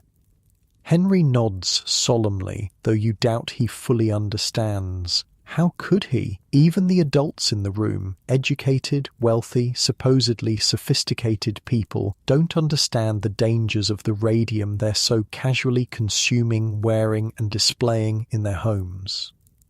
As you escort Henry back to the nursery, you pass a maid coming down the hallway. She's young, barely 20, with a haunted look that gives you pause. "Are you all right?" you ask quietly. She seems startled that you've addressed her directly. "Yes, sir. Thank you, sir." But as she turns to continue her duties, you notice something disturbing. Her fingers are bandaged with what appears to be burns visible at the edges of the dressings. "What happened to your hands?" you ask gently. She glances down, then quickly tucks her hands into her apron pockets. "Nothing serious, sir. Just a small accident in the kitchen." But you suspect the truth is far worse. "Were you cleaning Mr. Harrington's new watch collection by any chance?" Her eyes widen slightly, confirming your suspicion. "How did you know, sir?" "Just a guess," you say. "Those glowing dials, they can cause burns if handled too much." "The housekeeper said I was being careless," she whispers, "that I must have gotten something caustic on my hands, but I only touched those watches, cleaned them each morning for a week I did. Then my fingers started to blister and peel. This poor maid is experiencing radiation burns, the same fate that awaits the factory workers painting the dials, though they'll suffer far worse effects from their more intensive exposure." "You should ask to be assigned different duties," you suggest, "perhaps something that doesn't involve handling those new glowing items." She nods uncertainly. "I'll try, sir, though it's not my place to question assignments." After settling Henry in the nursery, which you note with dismay now features glow-in-the-dark stars on the ceiling, undoubtedly painted with the same radioactive material, you return to the party. The guests are now passing around another of Mr. Harrington's radium curiosities, a small vial of what appears to be fine sand. "Genuine radium bromide," he explains proudly. "Terribly expensive, but fascinating, isn't it? Just a few grains mixed with zinc sulfide creates that remarkable phosphorescence." The guests peer at the vial in awe, completely unaware that they're looking at one of the most dangerous substances they could possibly have in a drawing room. If that vial were to break, the fine radioactive powder would disperse throughout the room, being inhaled and ingested by everyone present, contaminating the house for years to come. "Where did you acquire such a thing?" one man asks, clearly envious. "I have connections in scientific circles," Mr. Harrington says vaguely, clearly enjoying his status as the owner of such a rare and expensive curiosity. "It's part of my new collection of radioactive minerals. I'm having a special display cabinet built, glass-fronted with electric lighting to show them off properly. "You'll be the envy of the Royal Society," another guest comments. "I hear radium sells for more than £1,000 per gram." "Worth every penny," Mr. Harrington declares. "It's the element of the future. They're already finding new applications every day. Medical treatments, industrial uses, consumer products. The possibilities are endless." The possibilities for harm are indeed endless, you think grimly. Unlike electricity, which can at least be switched off, unlike asbestos, which is dangerous primarily when disturbed, radium represents a constant, unrelenting source of radiation that cannot be neutralized or contained by any method available in the Edwardian era. As the evening draws to a close and guests begin to depart, you notice Mrs. Harrington looking unwell. Her face is flushed and she keeps dabbing at her lips with a handkerchief. "Are you feeling all right?" you ask her quietly. "Just a slight burning sensation," she admits, touching her radioactive lipstick gingerly. "The salesgirl said it might cause a stimulating tingle as it activates the skin, though I must say it's rather more uncomfortable than I expected." What she's experiencing are the first signs of radiation burns from the radium in her lipstick. The delicate tissue of her lips is already being damaged at the cellular level. "Perhaps you should remove it," you suggest, "if it's causing discomfort." She looks scandalized. "In the middle of a party? I couldn't possibly. One must suffer a bit for beauty after all." This casual acceptance of pain as part of beauty routines was deeply ingrained in Edwardian women, but the damage being done by radium cosmetics went far beyond temporary discomfort. Mrs. Harrington is literally burning her lips from the inside out, and the radium she's ingesting will continue to damage her body long after the lipstick is removed. After the last guest has departed, Mr. Harrington invites you to his study for a nightcap. He's in high spirits, pleased with the success of his party and the admiration his radioactive curiosities received. "Fascinating stuff, radium," he says, pouring brandy into crystal glasses. "Did you know they're using it to treat cancer now? Ironic, isn't it? The most expensive element in the world being used to help the sick." The irony runs far deeper than he realizes. Radium will indeed eventually be used in carefully controlled medical treatments, but it will also be recognized as a cause of cancer, not just a cure. And the casual exposure he and his household are experiencing is setting the stage for diseases that may not manifest for years or decades. "They say Madame Curie carries a vial of it in her pocket," Mr. Harrington continues, settling into a leather armchair. "Claims it helps her think more clearly, stimulates the brain, apparently. Marie Curie, who isolated radium along with her husband Pierre, would indeed suffer terribly for her prolonged exposure to radiation. Her notebooks remain too radioactive to handle safely even today, more than a century later. I'm thinking of having a radium treatment room added to the house," Mr. Harrington muses, swirling his brandy. "A small chamber where one could sit and enjoy the healthful emanations. They have them at the most exclusive spas in Europe, you know." What he's describing is essentially a gas chamber, a room where radon, the radioactive gas produced by radium's decay, would concentrate to levels that would significantly increase the risk of lung cancer and other radiation-induced diseases. "Do you think that's wise?" you venture cautiously. "It's such a new discovery. Perhaps it would be prudent to wait until the medical community better understands its effects." Mr. Harrington laughs dismissively. "Always the cautious one, aren't you? That's the trouble with people today. Too afraid to embrace the future. My grandfather was the same way about gaslighting. Insisted it would poison us all in our sleep. Meanwhile, the neighbours who installed it enjoyed bright, clean light while we squinted by candlelight for another decade. It's a false comparison, of course. While gaslighting had its dangers, they were immediate and obvious. Explosions, fires, carbon monoxide poisoning that showed symptoms right away. The dangers of radiation are invisible, cumulative, often taking years or decades to manifest, making it all the more difficult for Edwardians to connect cause and effect. As you sip your brandy, you notice a new addition to Mr. Harrington's desk, a small metal container with an airtight lid. "What's that?" you ask, though you suspect you already know. "Ah," Mr. Harrington's face lights up. "My latest acquisition, radium water tablets. Just drop one in your morning tea or coffee. Instant health tonic. Care to try one tomorrow at breakfast?" "I'll pass, thank you," you reply, trying to hide your horror. "Suit yourself," he shrugs. "But I've been taking them for a week now, and I've never felt better. More energy, better digestion, clearer thinking. The advertisements claim it can cure everything from arthritis to impotence."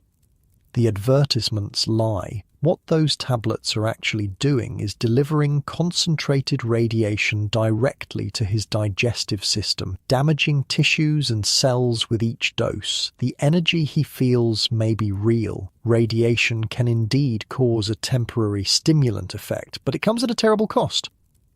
Later that night, as you prepare for bed, you notice something disturbing, a faint glow coming from the direction of Mr. Harrington's dressing room. Curious and concerned, you quietly approach the partially open door. Inside, in the darkness, Mr. Harrington stands before a mirror, his face illuminated by an eerie blue-green light. It takes you a moment to realize what you're seeing. His teeth and fingernails are glowing in the dark.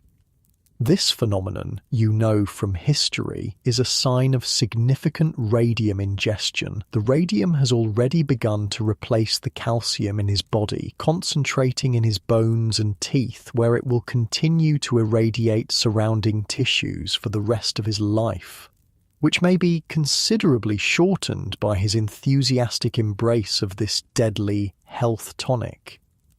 Mr. Harrington doesn't seem alarmed by this supernatural glow. On the contrary, he seems fascinated, examining his luminous smile and hands with childlike wonder. To the Edwardian mind, this visible manifestation of radium's presence in the body wasn't a warning sign.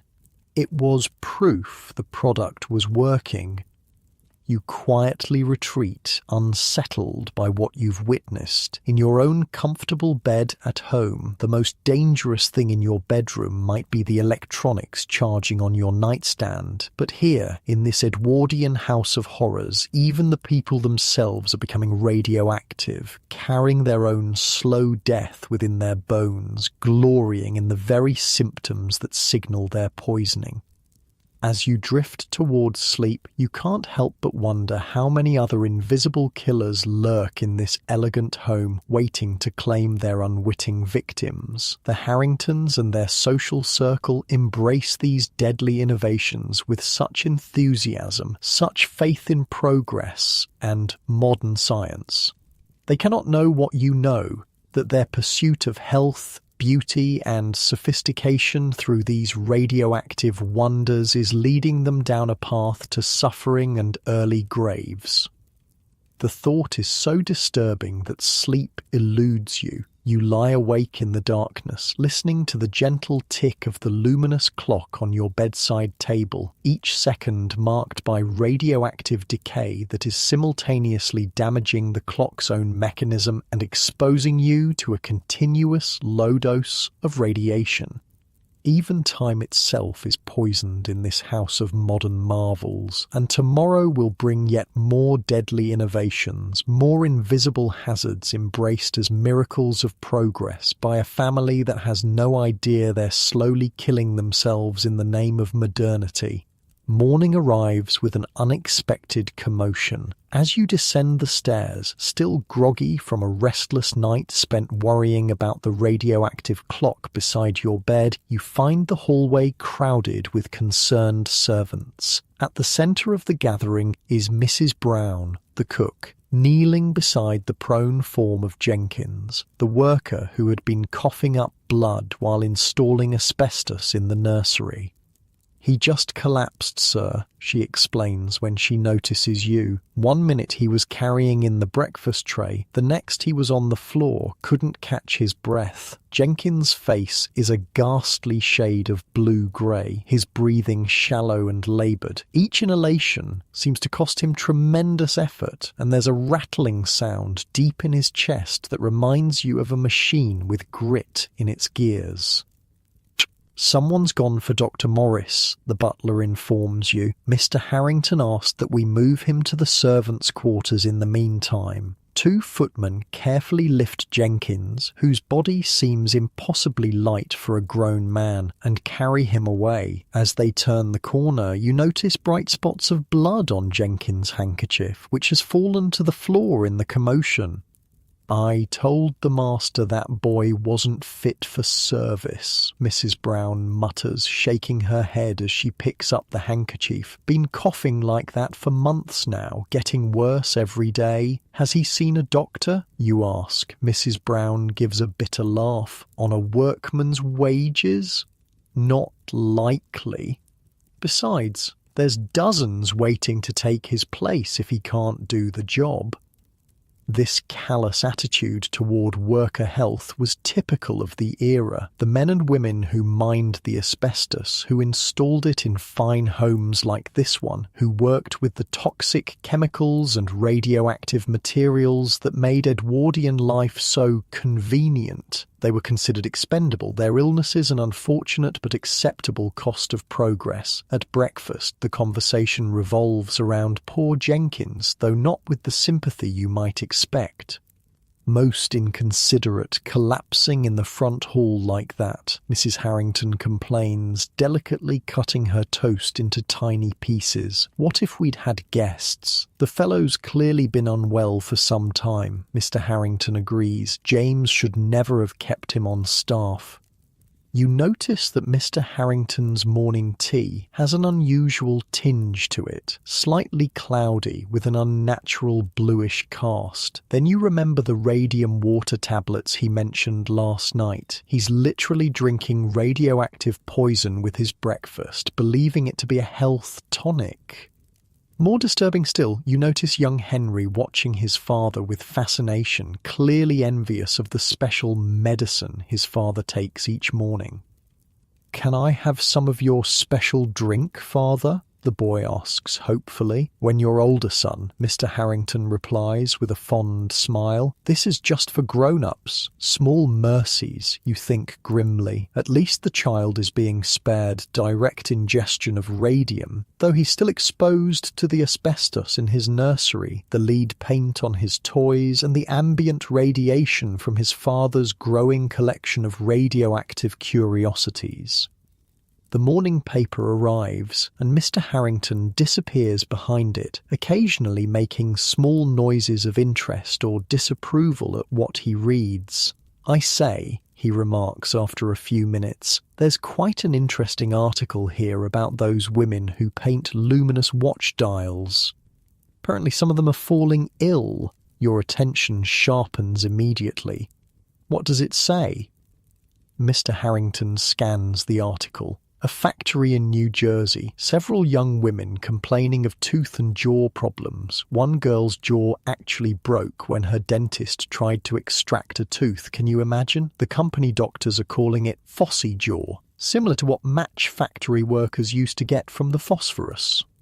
This is it, the beginning of the radium dial painter's tragedy that would eventually expose the dangers of radium to the world. These radium girls, as they would come to be known, were instructed to lick their brushes to create a fine point for painting the tiny numbers on watch dials, ingesting radium with every lick. The radium settled in their bones, particularly their jaws, leading to horrific deterioration, cancer, and painful deaths.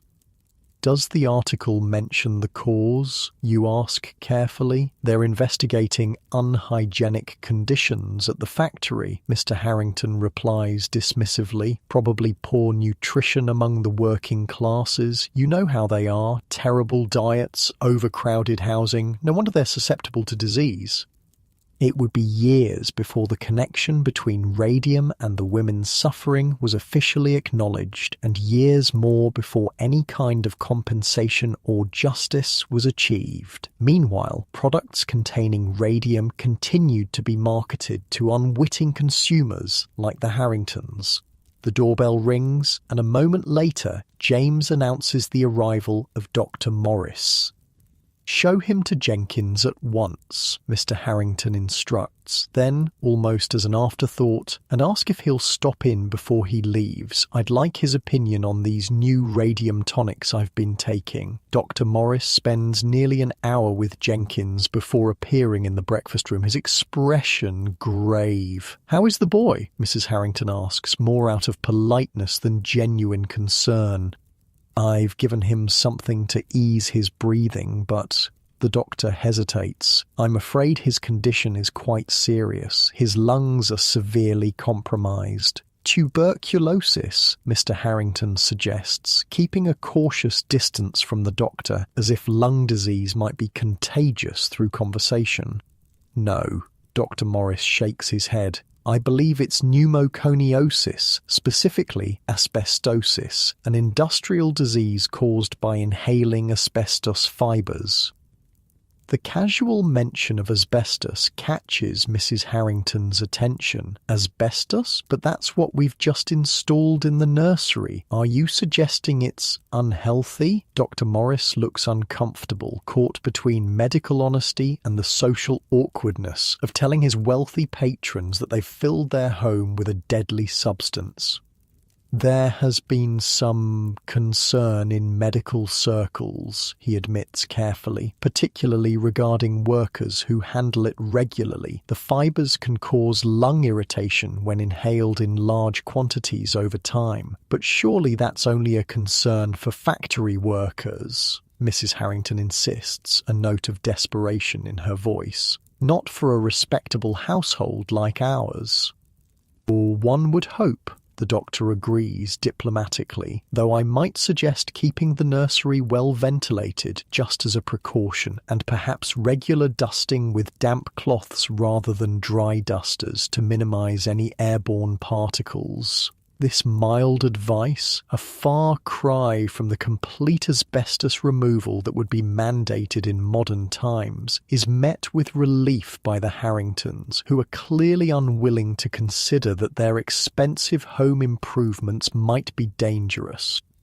"Excellent suggestion," Mr. Harrington says briskly. "We shall instruct the maids accordingly. Now, while you're here, I wanted to ask your professional opinion about these radium health tonics I've been taking." He produces the small metal container of radium water tablets, which the doctor examines with interest.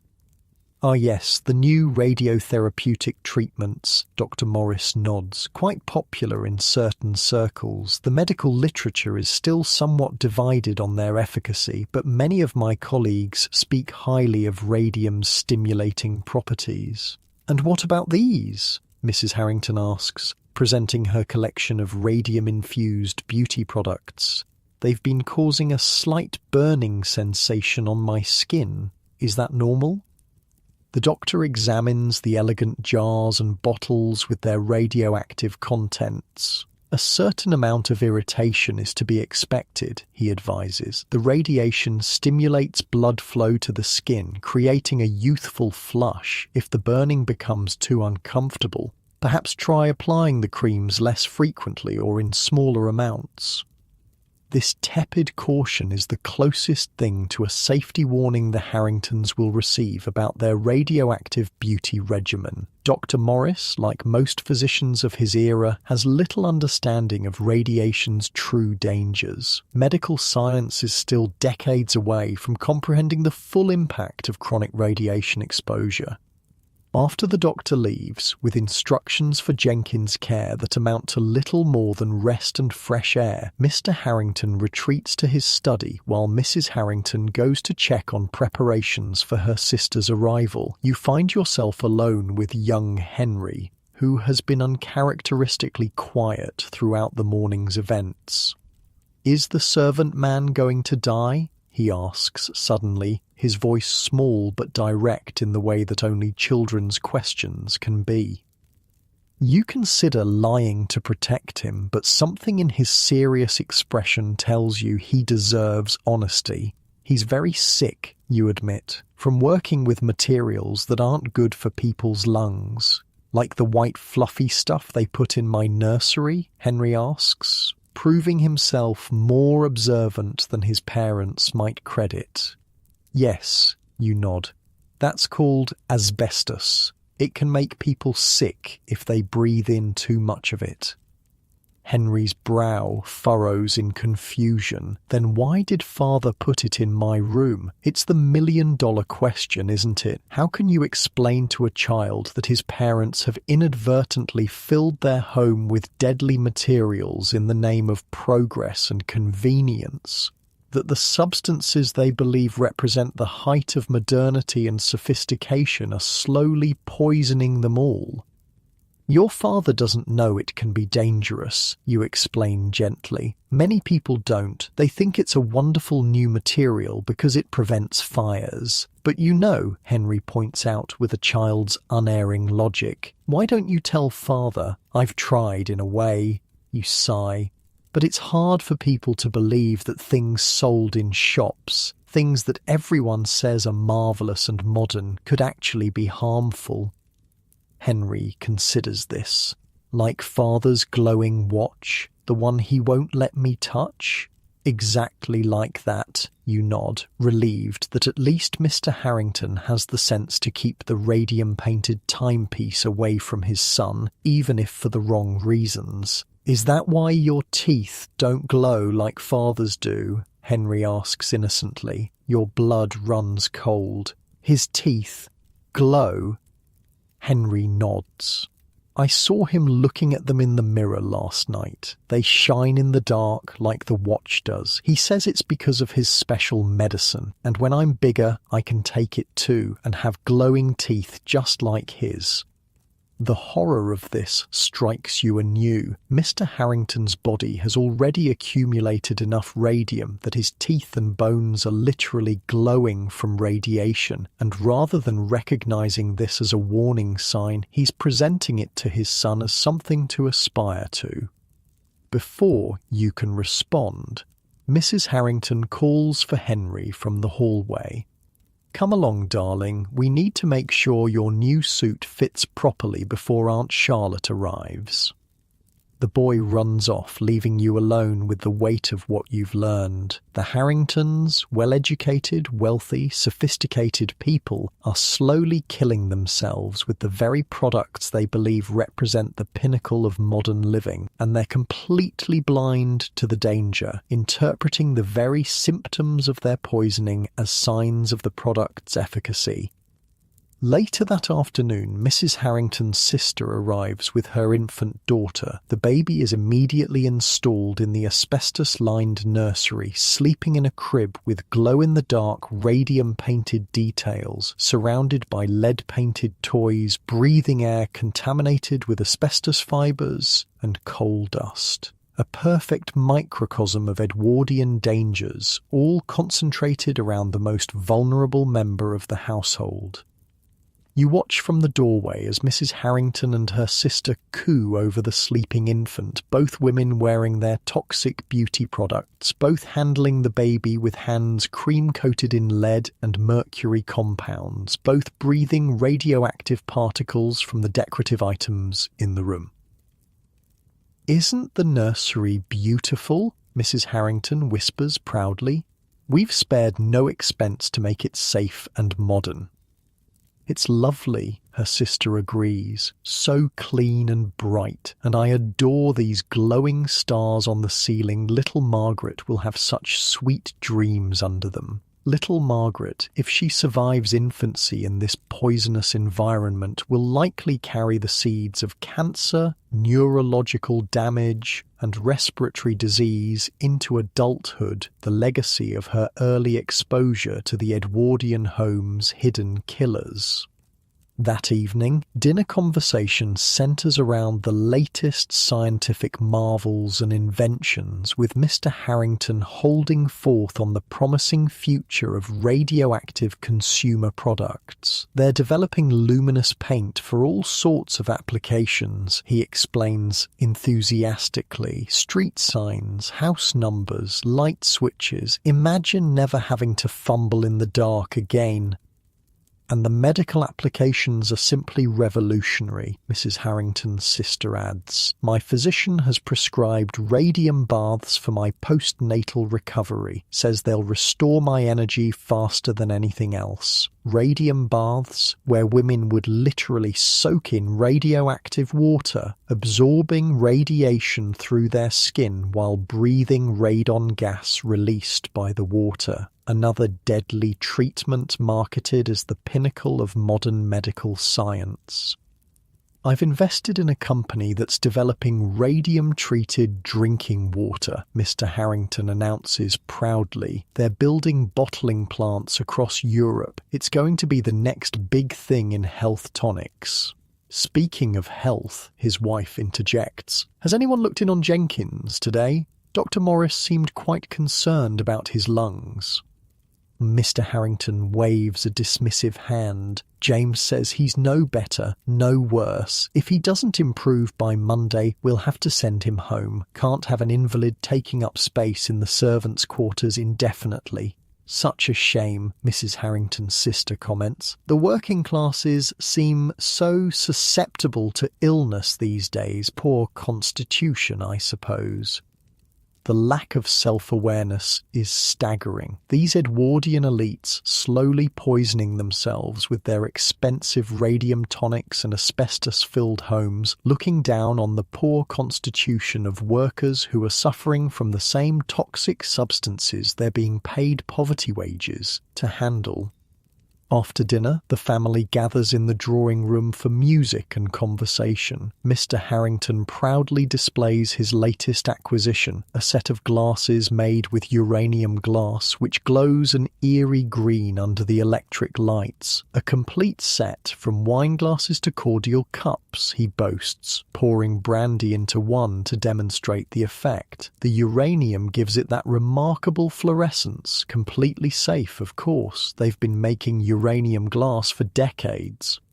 Safe is a relative term. While uranium glass is indeed less dangerous than many of the other radioactive products in the Harrington home, the uranium is chemically bound in the glass, limiting radiation exposure. It's still emblematic of the Edwardian fascination with radioactive materials in everyday objects. As the evening progresses, you notice Mrs. Harrington's sister looking increasingly unwell. Her face is flushed and she keeps touching her forehead as if checking for fever.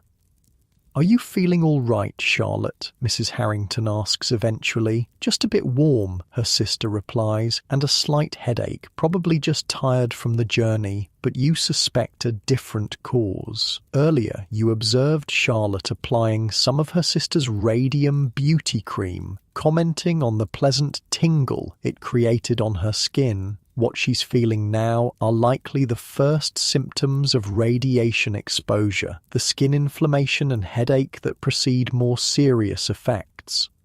The evening winds down early, with Charlotte excusing herself to check on baby Margaret and then retire. As the household settles for the night, you find yourself drawn to the library, unable to sleep with the knowledge of all the invisible dangers surrounding this family. To your surprise, you find Mr. Harrington already there, poring over what appears to be a medical journal by the light of a single lamp. "Ah," he says, looking up when you enter. "Couldn't sleep either." "Too much on my mind," you admit, taking a seat opposite him. He nods distractedly, returning to the journal. Something about his expression, a furrowed brow, a tension around his mouth, suggests concern rather than his usual enthusiasm. "Interesting reading," you venture after a moment of silence. He hesitates, then pushes the journal across the table to you. "What do you make of this?" "It's a report from a Dr. Harrison in Chicago about dental problems in workers painting luminous watch dials." You scan the article, which details cases eerily similar to those mentioned in the newspaper earlier. Young women with deteriorating jawbones, teeth falling out, infections that won't heal. The author makes a tentative connection to the radium paint they work with, noting that their bones and tissues seem to literally glow in the dark. Rather disturbing, isn't it? You say carefully, watching his reaction. Mr. Harrington runs a hand through his hair, a gesture of uncharacteristic uncertainty. It's probably exaggerated. These medical journals love to publish sensational cases, and yet... He trails off, and for the first time since you've been in this Edwardian house of horrors, you see a crack in his unwavering faith in modern progress. Jenkins' illness has me thinking, he continues slowly. Dr. Morris mentioned concerns about asbestos in medical circles, and now this business with the radium paint. He picks up his uranium glass, still half filled with brandy, studying the way it glows in the lamplight. One begins to wonder if perhaps we're embracing these new materials a bit hastily. It's a remarkable admission from a man who has built his identity around being on the cutting edge of technology and science. For the first time, he's questioning whether the miracles of modern progress might have a darker side. "I've been experiencing some unusual symptoms myself," he admits, his voice low as if confessing something shameful. "Headaches, a strange taste in my mouth, and my gums have been bleeding when I brush my teeth. These are classic symptoms of radiation poisoning, the early signs of the damage being done by his daily radium tonics. Perhaps you should stop taking those radium tablets," you suggest gently, "just to see if the symptoms improve." He looks startled, as if the connection hadn't occurred to him until you pointed it out. You think they might be related, but they're health tonics. They're supposed to make one feel better, not worse. Not everything marketed as healthy actually is, you point out. Remember when they used to sell arsenic as a complexion treatment, or mercury as a cure for syphilis? Mr. Harrington winces.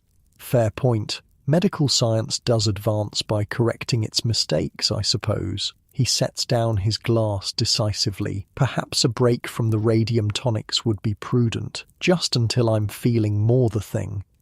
It's a small victory, one man questioning one dangerous product, but it represents a crack in the Edwardian facade of blind faith in anything marketed as modern and scientific. This is how the tide would eventually turn against these hidden killers, not through sudden revelations, but through accumulated doubts, questions, and personal experiences that gradually undermined the marketing claims.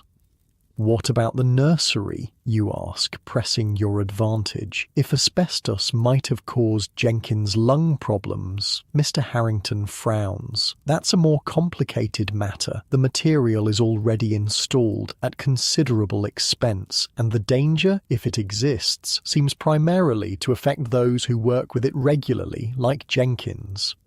"But the fibres can become airborne during cleaning," you point out. "Your maids dust that room daily, and the children spend hours there breathing whatever is in the air." This gives him pause. The idea that his son, and now his infant niece, might be exposed to something harmful clearly troubles him more than concerns about his own health. "I'll speak to Emma about having the nursery cleaned differently," he decides. "Wet cloths instead of feather dusters, as Dr. Morris suggested, and perhaps we should keep the windows open more often for better ventilation." It's an inadequate solution by modern standards. Nothing short of complete asbestos removal would be considered acceptable today, but it represents an important shift in awareness. Mr. Harrington is beginning to recognize, however dimly, that the modern marvels filling his home might pose risks worth mitigating. The conversation continues late into the night, touching on other household hazards, the electrical wiring, the gas appliances, the lead-based paints, the mercury in cosmetics. With each topic, you gently plant seeds of doubt, not trying to frighten him, but simply encouraging a more cautious, questioning approach to new technologies. "It's rather overwhelming, isn't it?" he says finally, rubbing his eyes tiredly. "To think that one's home, which should be a sanctuary, might be filled with invisible dangers." Knowledge is the first step towards safety, you tell him. Just being aware of potential risks means you can take precautions. He nods thoughtfully. I shall write to the manufacturers of those radium tonics tomorrow, asking for more information about their safety testing, and perhaps I'll speak to an electrical engineer about our wiring system. Some of the connections have seemed rather questionable. As you rise to finally seek your own bed, Mr. Harrington calls after you. Thank you, by the way, for asking the uncomfortable questions that the rest of us have been too dazzled by progress to consider. It's a poignant moment, this Edwardian man standing at the crossroads between blind faith in technological progress and a more nuanced understanding of its potential dangers. Like society as a whole, he won't abandon his love of modern conveniences, but he's beginning to approach them with a more critical eye. The next morning, subtle changes are already visible in the Harrington household. The radium water tablets are noticeably absent from the breakfast table. The electric tablecloth has been replaced with conventional linen, and Mr. Harrington is giving instructions to James about improving ventilation in the nursery. We'll have the windows opened daily, weather permitting, he directs, and I want the maids using damp cloths for dusting in there, not the feather dusters. Very good, sir, James replies, though he looks somewhat puzzled by these unusual instructions. Mrs. Harrington seems equally confused by her husband's sudden caution. Really, Thomas, all this fuss over a bit of dust, she protests. The nursery will be positively chilly with the windows open all the time. Better chilly than, well, better safe than sorry, her husband replies firmly. And I've been thinking about your beauty creams as well, my dear. Perhaps you might inquire whether the manufacturers have versions without that radium ingredient, just as a precaution, you understand. Mrs. Harrington looks scandalized. But the radium is what makes them effective. Everyone is using radium preparations these days. Lady Pembroke swears by her radium facial masks. Nevertheless, Mr. Harrington insists, I would feel better if we exercised a bit more discretion in our adoption of these new substances, at least until the science is more settled.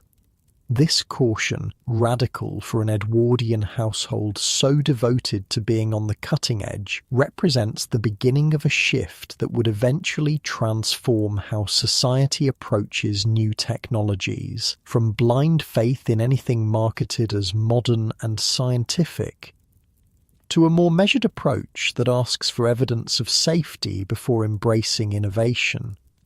It's a shift that would take decades to fully mature, with many more victims claimed by asbestos, radium, lead, and other hidden killers along the way. But the seeds of change are visible even here, in this Edwardian breakfast room, as one man begins to question the wisdom of surrendering his family's safety to the claims of advertisers and manufacturers.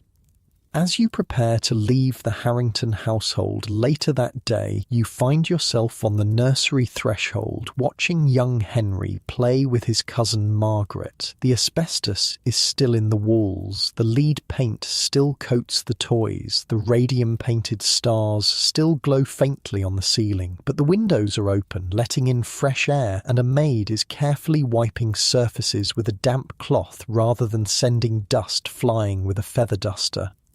It's not enough, not nearly enough by modern standards, but it's a start, a recognition, however limited, that progress comes with responsibility and that the newest, most advanced option isn't always the safest or best. Mr. Harrington joins you at the nursery door, watching the children with a thoughtful expression.